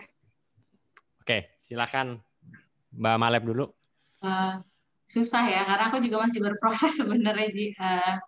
Tapi aku coba jawab ya. Mungkin pertama, kalau menurutku harus ketemu core identity kita yang solid itu apa. Core identity itu kalau aku ngobrol sama suamiku yang solid itu sebenarnya yang diharapkan tuh seperti apa sih? Jadi kayak apa identitas kita atau siapa diri kita ketika semua atribut yang ada sama diri kita tadinya itu tiba-tiba lepas. Maksudnya atribut tuh ya bisa jadi saya anaknya siapa, saya pasangannya siapa, saya orang tua dari siapa, saya kuliahnya di mana, saya kerjanya apa, itu tiba-tiba nggak ada. Terus kamu yang sebenarnya tuh siapa gitu. Jadi kayak itu yang pertama emang harus nemu itu kayaknya. Dan itu kalau bisa sih sebaiknya emang ketemu mungkin sebelum punya anak ya, karena benar-benar begitu udah punya anak kan ini kita tuh berubah banget ya, hidup kita berubah gitu. Terus yang kedua tetap harus melakukan self care rutin sih kalau menurut aku. Apa hal-hal yang simpel tapi benar-benar dedicated time individual gitu yang bisa dilakuin supaya kita tetap bangga dan bahagia sama diri kita sendiri ya. Misalnya sesimpel kayak olahraga atau belajar skincarean. Aku sekarang lagi belajar skincarean nih. Terus udah gitu belajar make up misalnya ya, atau belajar naik sepeda misalnya. Mungkin aku next time akan belajar naik sepeda gitu. Tapi itu harus dilakuin rutin dan dedicated gitu. Jangan sampai izin aja sama suami atau sama siapapun support system kita supaya kita bisa melakukan itu. gitu sih. Terus mungkin apa ya, untuk menemuin core identity itu kayaknya aku ngerasa emang self talk itu harus banyak dilakuin sih. Jadi kayak banyak ngobrol sama diri sendiri, mungkin journalingnya yang paling banyak membantu. Jadi kita bisa tahu banget nih ngupas-ngupas perasaan kita tuh, kayak misalnya kan kalau journaling kan nggak dibaca orang ya, diary gitu kan. Jadi misalnya kita pertamanya merasa kita nggak berharga, dikupas lagi apa sih sebenarnya pangkalnya, dikupas lagi. Misalnya mungkin kalau kita journaling kita jadi bisa lebih jujur sama diri kita sendiri, dan akhirnya ketemu nih pangkal masalahnya di mana, dan mudah-mudahan solusinya tuh bisa cepat ketemu. Kalau dari aku sih mungkin itu, Ji. Oke, berarti 3 tadi ya Mbak ya, temuin core value, temuin apa yang bikin kita bahagia gitu ya, yang bisa bikin kita merasa tadi dihargain, sama yang terakhir journaling ya, self talk dengan diri sendiri. Oke. Mungkin ke Mbak Tita. Mbak Tita bisa menambahkan mungkin Mbak Tita. Ya Amal, jadi aku inget banget, aku tuh sebetulnya aku nikah 2006. Nah 2006 itu terakhir aku kalau nggak salah terakhirnya tuh sempat pameran tunggal. 2005 pameran tunggal di Singapura, dan memang meniti karir dari 99. Aduh, jadi ketahuan deh umurnya. Anyway, tapi intinya maksudnya dalam jalur menjadi seniman gitu, maksudnya meniti karir dari tahun 99, dan lahiran anak pertama, dan aku mengalami kecelakaan waktu itu, jadi lagi gendong karena kecapean nyusu semalaman. Jadi jangan sampai kecapean nyusu nanti ya. Kecapean nyusu semalaman, terus kayaknya agak nggak terlalu sadar, jalan kepleset, terus di belakang aku tuh ada meja pendek, jadi kena kepala, jadi aku gegar otak. Nah, seminggu di rumah sakit, dan itu aku tidak bisa ngapa-ngapain selama 6 bulan. Jadi bahkan tidur aja muntah gitu. Jadi emang vertigonya parah gitu. Sampai sekarang kalau capek, vertigonya masih suka kumat. Cuman itu membuat aku immobile. Jadi aku inget banget aku berada di rumah terus gitu. Jadi anakku yang nomor 1 tuh nempel banget sama aku, karena satu-satunya anak aku yang aku tidak dalam kondisi bekerja sampai dia umur 1,5 sampai 2 tahun lah gitu. Itu nempel banget, dan aku inget karena kan tadinya aku pameran tunggal, terus aku pameran grup, maksudnya bekerja sendiri gitu ya, maksudnya meniti karir, lalu tiba-tiba berhenti total. Aku inget banget waktu dia umur 10 bulan, 3 hari aku masakin makanan gitu buat dia, terus aku lagi nyuapin, terus ada tante-tante datang gitu, temennya mama, terus yang kayak, oh jadi kamu sekarang kerjanya cuma nyuapin anak aja di rumah. Terus kayak, ini susah loh bikin makanannya. Terus untuk dia ngabisin juga susah. Terus kayak, it's not cuman gitu.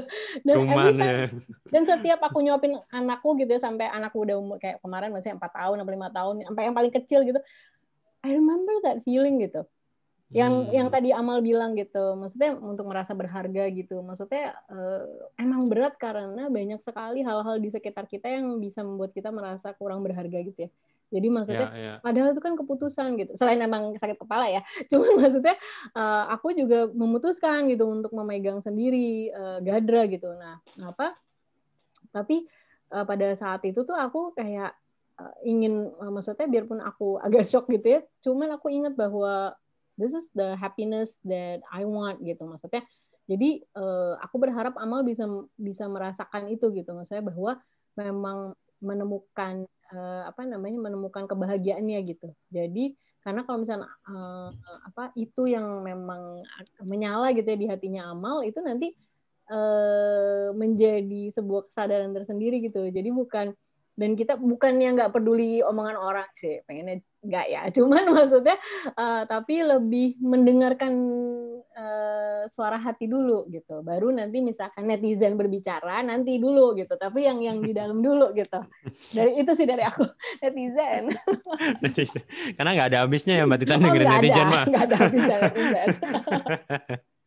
Oke, Mbak Cici mau nambahin, Mbak Cici? Aku mau nambahin dong. Ya, boleh Mbak.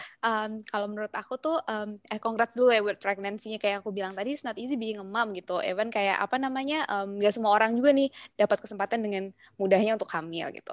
Dan terkait keputusan yang udah kamu ambil, kalau aku tuh selalu percaya people do their best. Jadi apapun decision yang kamu ambil at this time itu adalah hal terbaik yang kamu ambil, karena yang tahu tentang diri kamu tuh adalah kamu gitu. Terlepas dari apapun kata netizen di luaran gitu kan. Mungkin untuk bisa nanti kamu feeling sure, kan kamu udah find why juga kenapa akhirnya kamu decide untuk mengambil keputusan yang ini. Mungkin why-nya itu lebih kayak itu dijadiin base aja untuk kamu selalu termotivasi, karena pasti kayak aku punya satu circle sahabat gitu ya, sahabat yang dari kuliah tuh kita di asrama UI-nya bareng gitu, even sampai kontrakan bareng-bareng selalu. Jadi temanku itu diplomat gitu, jadi itu ada momen yang akhirnya dia harus mendesain nih dia harus resign atau gimana while karir di diplomatnya bagus gitu kan, karena akhirnya dia masih LDR dan lain-lain. Ada time ya udah dia find the why kenapa akhirnya dia mengambil keputusan itu, which is itu adalah keputusan yang terbaik yang emang dia yang tahu kenapanya. Cuman tetap akan ada momen dia kayak selalu meng-compare, coba kalau misalnya aku nggak resign ini gimana. Cuman pas dia balik lagi finding actually the why is untuk keluarganya, untuk suaminya, untuk anak-anaknya, dia balik lagi gitu untuk kayak self healing gitu, balik lagi tuh untuk nurunin ininya. Sometimes kita akan mungkin akan ada momen kamu burning out, cuman ketika kamu udah yakin why-nya kenapa gitu, mungkin nanti yang tadi dibilang sama Mbak Alep tadi dikupas lagi tuh why-nya kenapa, sampai kamu yakin, ya bukan yakin lagi sih, emang itu adalah keputusan terbaik yang kamu ambil. Jadi insya Allah kamu akan selalu happy melewati proses kehamilan sampai lahiran. Semoga lancar ya. Amin.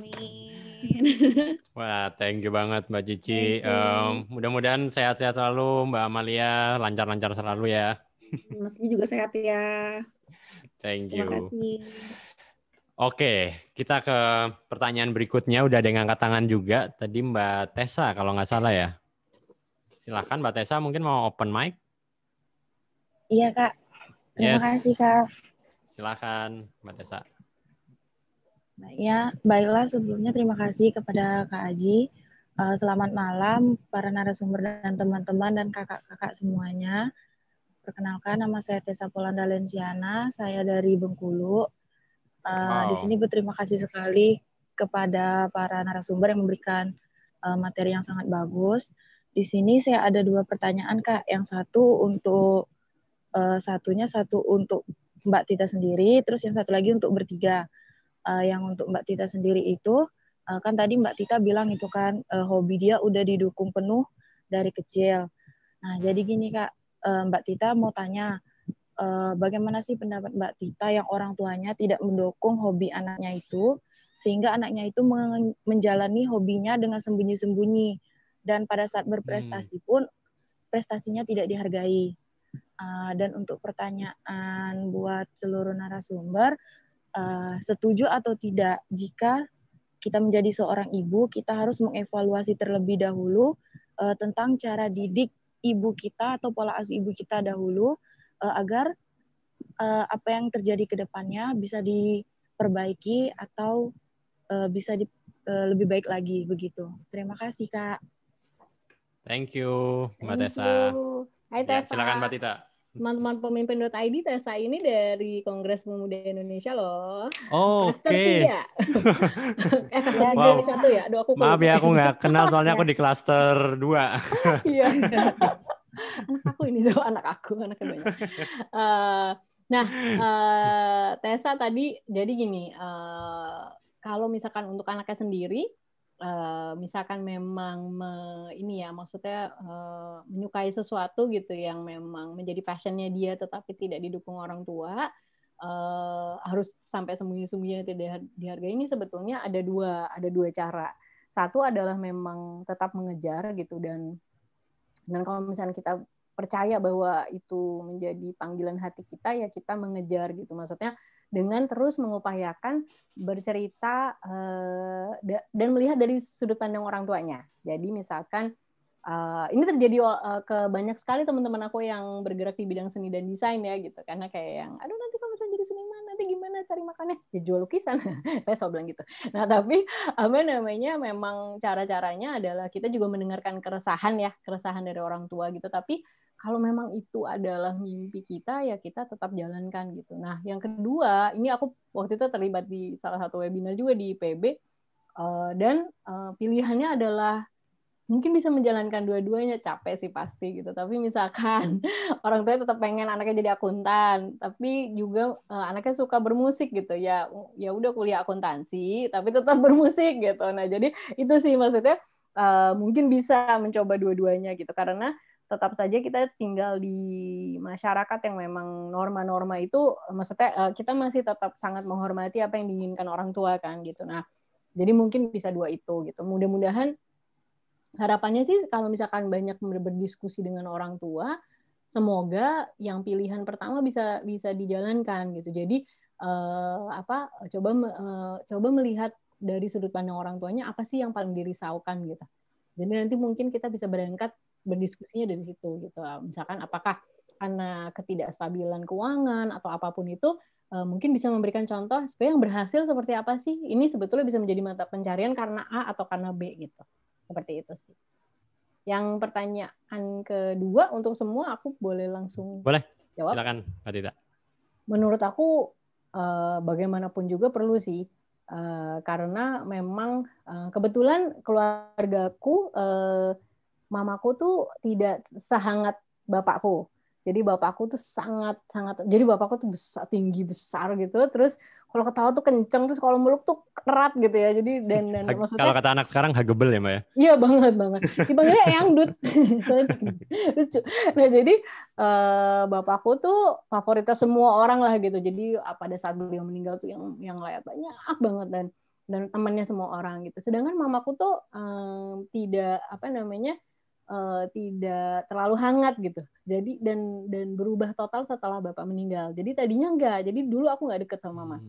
Nah itu hal-hal yang aku ingat dari masa kecil bersama mama yang memang aku rasa itu nggak enak ya terjadi di aku. Aku mengevaluasi untuk tidak terjadi atau untuk tidak aku lakukan ke anak-anak gitu. Jadi kayak mamaku tuh dulu nggak pernah minta maaf, misalkan pun salah. Nah ini kan sebetulnya aku sekarang seberapapun misalnya anakku yang remaja itu, aduh. Tapi kalau misalnya emang udah selesai tuh ya aku berusaha, maaf ya mas, gitu. Padahal gitu ya, maksudnya minta maafnya juga. Tapi ya maksudnya membiasakan dia juga tahu bahwa maksudnya ya ibu tuh juga manusia gitu, juga berbuat salah gitu. Jadi evaluasi itu menurut aku juga tetap perlu sih. Gitu. Tunggu silahkan yang lain. Oke. Mungkin ke Mbak Cici dulu, gantian. Silakan Mbak Cici. Kalau aku kan karena belum nih, cuman aku kepikirannya aja, mungkin akan ada yang berbeda sih, terlepas dari evaluasi, karena mungkin orang tua zaman dulu kan emang, aku nggak tahu nih dari gedein anak gitu ya, anak bayi zaman dulu kayak aku ingat adikku masih kecil kasih pisang kayak belum 6 bulan, itu kayak hal-hal sederhana kayak gitu. Kalau sekarang kan udah nggak boleh ya, aku liatin ponakanku nggak boleh gitu sebelum 6 bulan jangan dikasih apa-apa dulu, misalnya kayak gitu, jangan air putih, jangan apa gitu. Jadi mungkin seperti yang tadi dibilang sama Mbak Tita, mungkin akan ada proses evaluasi. Cuman menurut aku sebenarnya value yang sebenarnya udah dibawa dari keluarga dulu tuh mungkin akan tetap bisa value-value baik ya.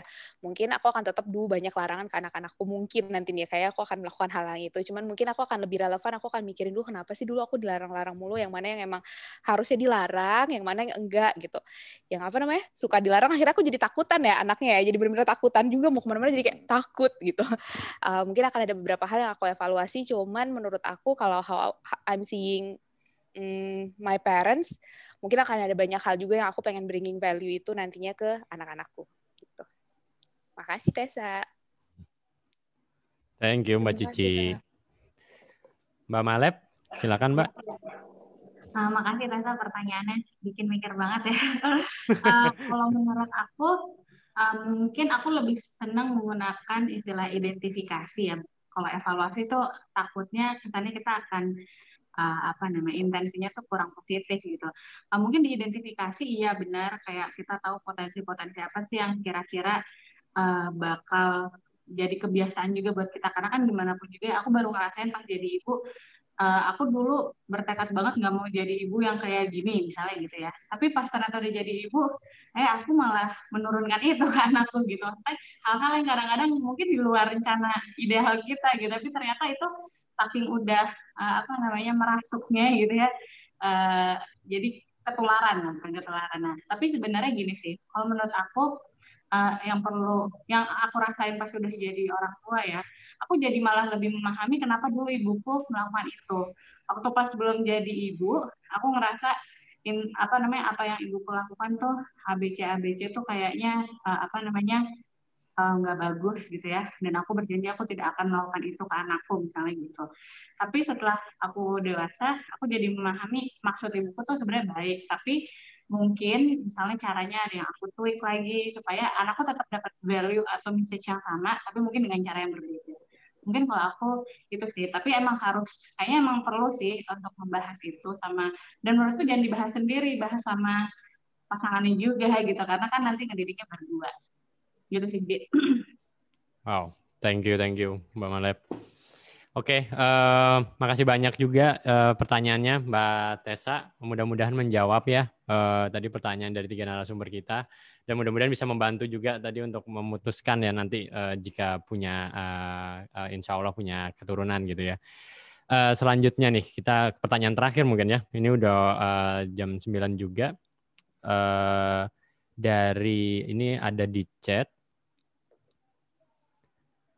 Oke, saya ingin bertanya, kalau memiliki lingkungan terdekat, misalnya suami sendiri, yang justru tidak suportif dan tidak suka ikut acara-acara diskusi semacam ini, apa yang perlu dilakukan kalau seorang ibu membutuhkan dukungan? Wah, ini pertanyaan yang banyak ditanyain juga nih. Mungkin dari Mbak Tita dulu, silakan Mbak Tita. Aku tadi baru mau ngetik jawabannya. Ini apa namanya, kalau menurut aku mungkin jangan mengajak ke yang se-ekstrim ini gitu. Maksudnya ekstrim dalam artian kan ini tulisannya motherhood ya. Kadang orang hanya membaca sebagian karena level ininya ya. Maksudnya kayak oh ya nangkep cuman yang intinya aja gitu. Sedangkan mungkin bisa diajak untuk ikut diskusi yang lebih terbuka gitu, atau bisa juga diajak untuk ngobrol tentang ini gitu. Instead of benar-benar, maksudnya bukannya langsung ikut. Kalau misalnya langsung ikut tuh takutnya memang ya maksudnya ngerasa ya ngapain sih orang ini motherhood gitu misalkan gitu. Tapi bisa juga kalau misalkan cerita santai aja gitu loh, misalnya lagi sambil minum teh gitu, misalnya dibikinin teh gitu. Mamaku selalu bilang gitu, jangan lupa bikinin teh ya suaminya ya. Nah jadi kalau udah bikin teh manis gitu ngobrol, ya udah gitu nanti kayak yang seru banget loh tadi malam gini terus. Jadi the conversation juga maksudnya lebih santai gitu, jadi nggak merasa ini, tapi juga menceritakan bahwa iya dukungan tuh penting juga gitu loh buat kita, buat sama ibu gitu. Seperti itu sih kira-kira ya. Wow, thank you Mbak Tita jawabannya. Mungkin ke Mbak Cici dulu. Silakan Mbak Cici. Aku mencoba ini ya, mencoba memposisikan diri nih, tapi aku nggak tahu nih apakah ini menjawab atau enggak gitu ya. Coba untuk karena mungkin tidak mengalami case yang seperti itu. Aku nggak tahu apakah komunikasi bisa jadi one of the solution gitu. Mungkin dijelaskan ke suaminya kenapa perlu ikut acara ini gitu. Setelah acara ini apa sih yang akan didapatkan, atau lebih ke alasannya kenapa perlu. Even kalau butuh mungkin suaminya diajak untuk ikutan biar bisa beliau ngelihat juga ya, ternyata habis acara ini banyak insight mungkin yang didapat, apapun itu diskusinya banyak insight yang didapat, terus kayak mungkin itu bisa bikin lebih happy. Kalau dari aku komunikasi sepertinya ya, komunikasi, cuman mungkin emang harus dibicarakan baik-baik karena tergantung juga nih tipikal suaminya, tipikal yang mau diajak komunikasi dan berdiskusi atau enggak gitu. Cuman semoga semua suami itu biasanya kalau istrinya pengen do yang baik gitu, yang bawa kebaikan buat istrinya, buat keluarga juga, biasanya mereka mungkin akan mau untuk memberikan ini ya, waktu dan kesempatan buat istrinya. Amin. Thank you Mbak Cici. Mbak Malep, silakan Mbak Malep menambahkan. Sebelumnya semangat ya.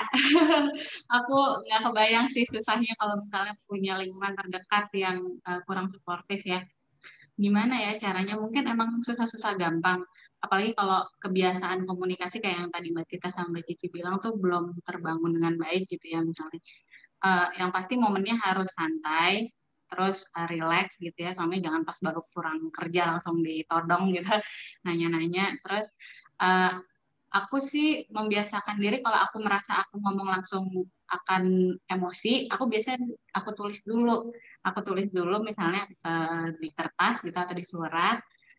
Mungkin bisa mulai dari apa sih bayangan dia terhadap anak-anaknya tuh maunya kayak gimana misalnya gitu. Terus gimana sih cara kita supaya bisa dapat anak yang kayak gitu, karena sepemahaman aku ya, walaupun suami nggak bisa mungkin diajak komunikasi dengan baik, tapi insya Allah punya bayangan lah yang ideal, pengennya anaknya baik juga gitu kan. Nah, untuk mencapai itu tuh gimana ya caranya Mas misalnya gitu. Terus apa yang bisa aku lakukan, apa yang bisa Mas lakukan, kita harus ngapain, misalnya hal-hal kayak gitu. Mungkin menurut aku kayaknya di awal-awal bertanya dulu aja sih, lebih banyak bertanya kali ya, misalnya daripada kita ngeberondong sama ajakan atau misalnya tuntutan gitu. Karena ya aku kebayang mungkin komunikasi sama suaminya mungkin nggak bisa se-relax itu gitu. Jadi mungkin tahap pertamanya gitu sih kali ya. Mudah-mudahan bisa membantu sedikit.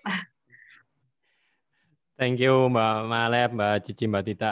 Jadi intinya komunikasi ya, dan tahu waktu lah kira-kira kapan perlu didiskusiin gitu ya. Karena ya dalam pernikahan kan yang paling penting keterbukaan dan komunikasinya ya. Kita harus saling mengerti, dan ngurus anak gitu ya, bikin keluarga kan keputusan berdua gitu, bukan keputusan salah satu aja.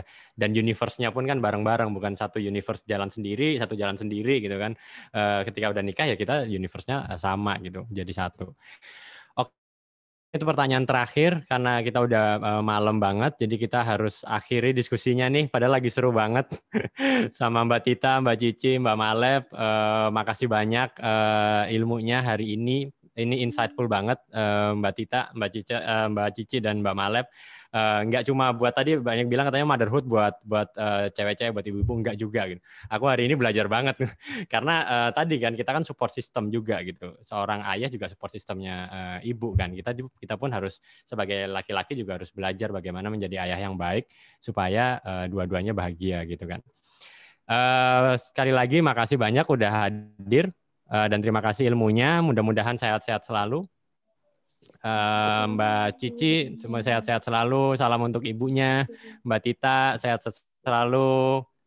Salam buat Mas Ranald dan anak-anaknya. Dan Mbak Malep, makasih banyak waktunya. Salam buat Tara, buat Gary, dan mudah-mudahan sehat-sehat selalu Mbak, lancar-lancar sampai pernikahan. Thank you teman-teman narasumber semua. Mungkin buat menutup diskusi kita hari ini, tadi aku benar-benar kena banget di presentasinya Mbak Malep ya, waktu Mbak Malep bilang banyak tuntutan gitu, istri harus gini tapi gini, istri harus gini tapi gini. Ini jadi ngingetin aku beberapa hari yang lalu tante aku itu posting di Instagram, jadi om aku baru meninggal sekitar sebulan yang lalu. Dan ini istrinya om aku gitu ya, dia posting statusnya om gitu. Dia bilang katanya kalau dia mencintai keluarganya tanpa kata tapi. Jadi mungkin itu yang dibutuhkan seorang ibu ya. Jadi kayak dicintai tanpa kata tapi gitu. Jadi kalau tadi kata Mbak Malep, ya udah cintain aja gitu, nggak usah ada tapinya gitu. Tadi kan yang benar yang kita permasalahkan kan tapi gini gitu kan. Ya sudah, namanya cinta ya cinta gitu. Begitupun mungkin bagi itu yang kita pelajari dari seorang ibu ya, karena ibu pun mencintai anak-anaknya tanpa kata tapi gitu kan. Dia melahirkan itu, tapi nanti kamu gede harus ngurusin mama, ya enggak gitu. Seorang ibu itu ngelahirin gede, menyusui ya menyusui gitu, nggak pernah ada kata tapinya gitu. Jadi mudah-mudahan itu juga yang bisa kita pelajarin malam ini teman-teman. Kita belajar dari ibu, belajar dari unconditionally love tadi.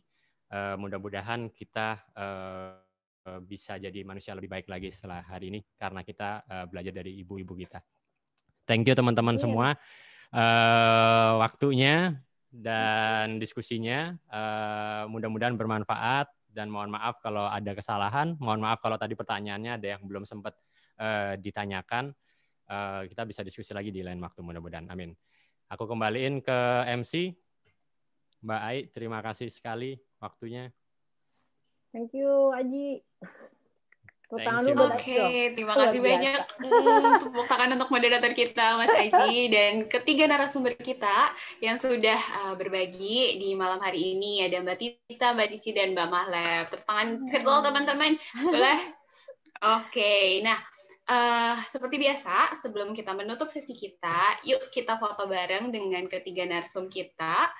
Boleh teman-teman yang belum menyalakan kameranya, dinyalakan dulu supaya masuk nih wajah-wajah cantik dan wajah-wajah gantengnya teman-teman di dokumentasi kita pada malam hari ini.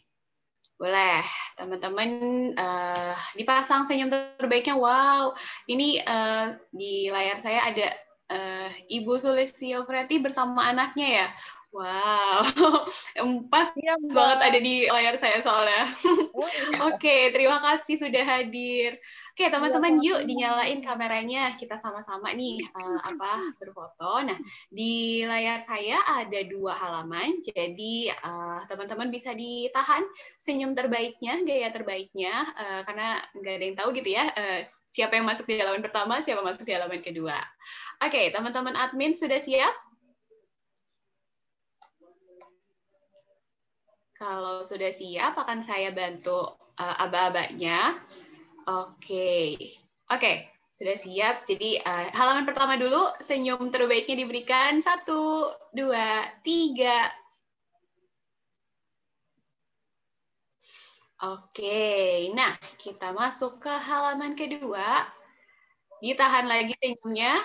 Saya hitung lagi 3 detik untuk dokumentasi. Oke. Kita tahan senyumnya. 1, 2, 3. Oke, terima kasih teman-teman sudah hadir dalam teras belajar keempat malam hari ini. Terima kasih banyak ke Mas Aji sebagai moderator dan Mbak Tita, Mbak Cici, Mbak Malef, sekali lagi terima kasih banyak sudah sharing terkait Untold Story of Motherhood. Sama-sama. Oke, Thank you. boleh kalau ada ketiga narasumber, kalau ingin meninggalkan ruangan ini terlebih dahulu, dipersilahkan. Nah, makasih ya, untuk teman-teman, thank you.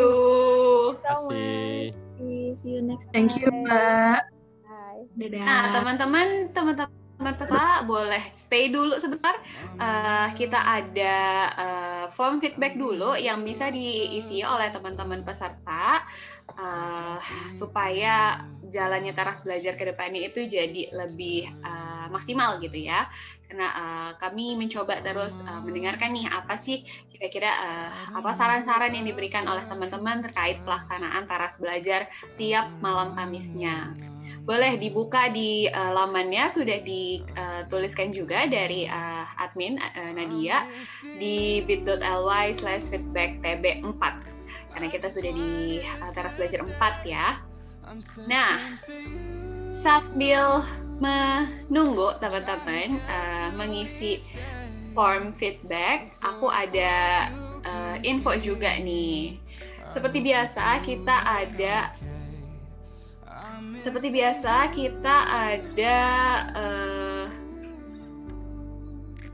ada undian untuk peserta yang teraktif dan peserta beruntung. Nah, siapa kira-kira malam ini yang berhasil memenangkan merchandise di teras belajar keempat kita malam hari ini? Udah penasaran? Oke. Kalau udah penasaran, akan aku umumkan. Untuk peserta teraktif itu ada dari Kak Tessa Polanda Lensiana. Masih ada di sini Kak Tessa? Ada Kak, terima kasih. Terima kasih banyak juga Kak Tessa sudah aktif pada acara kita pada malam hari ini. Selamat Kak. Oke, selanjutnya di peserta kita yang beruntung ya, yang kedua dari undian yang sudah mengisi form pendaftaran juga. Itu ada Kak Octavia Winarti. Kak Octavia Winarti nih, ada nggak nih Kak Octavia Winarti?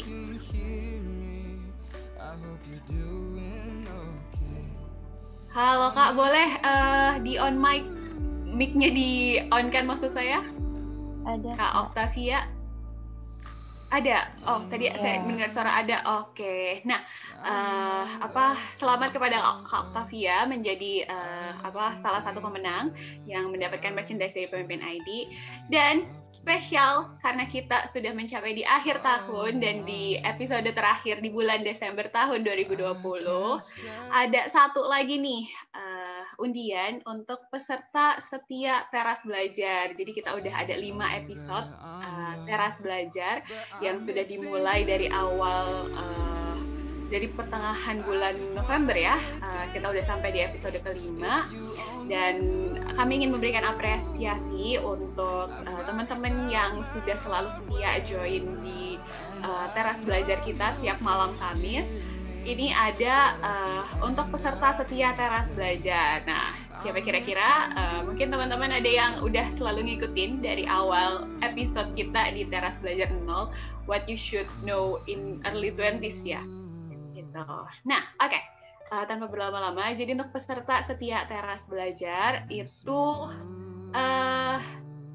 didapatkan oleh Kak Yumna Nurul Aziza. Ada Kak Yumna? Ada Kak.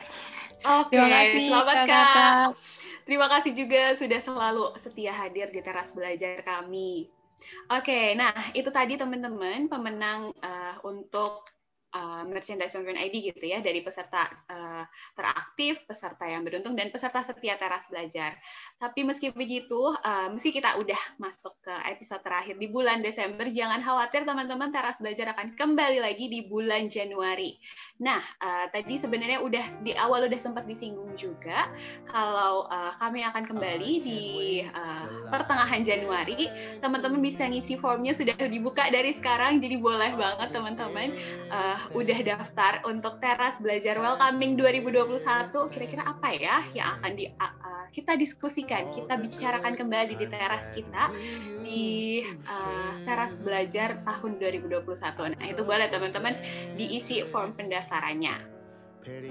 Untuk link pendaftarannya nanti akan dibantu oleh teman-teman panitia, di-share nah itu sudah di-share juga di kolom chat. Boleh teman-teman, kita ketemu lagi di tahun 2021. Oke, kalau gitu saya Ai selaku MC pada malam hari ini. Terima kasih banyak untuk teman-teman yang sudah hadir dan stay hingga akhir acara.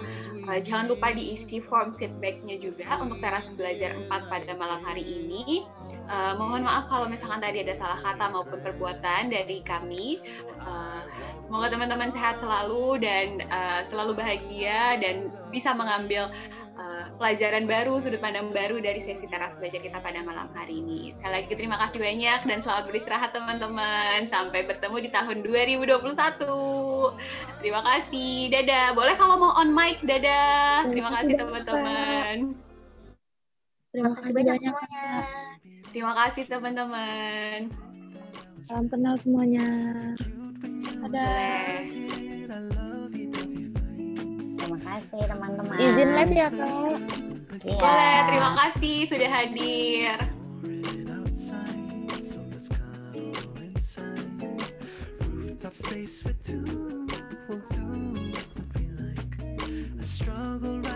Yuk teman-teman, kita ketemu lagi di tahun 2021.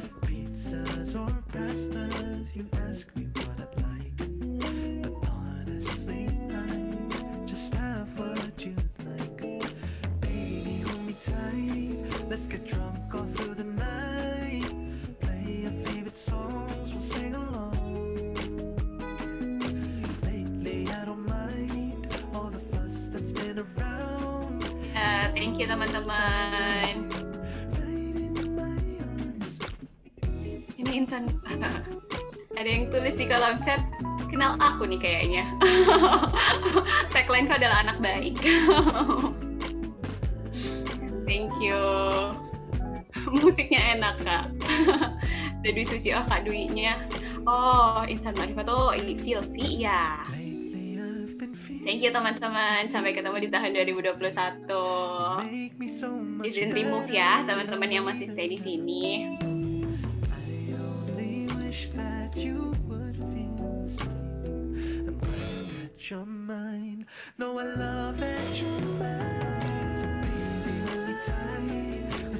Belum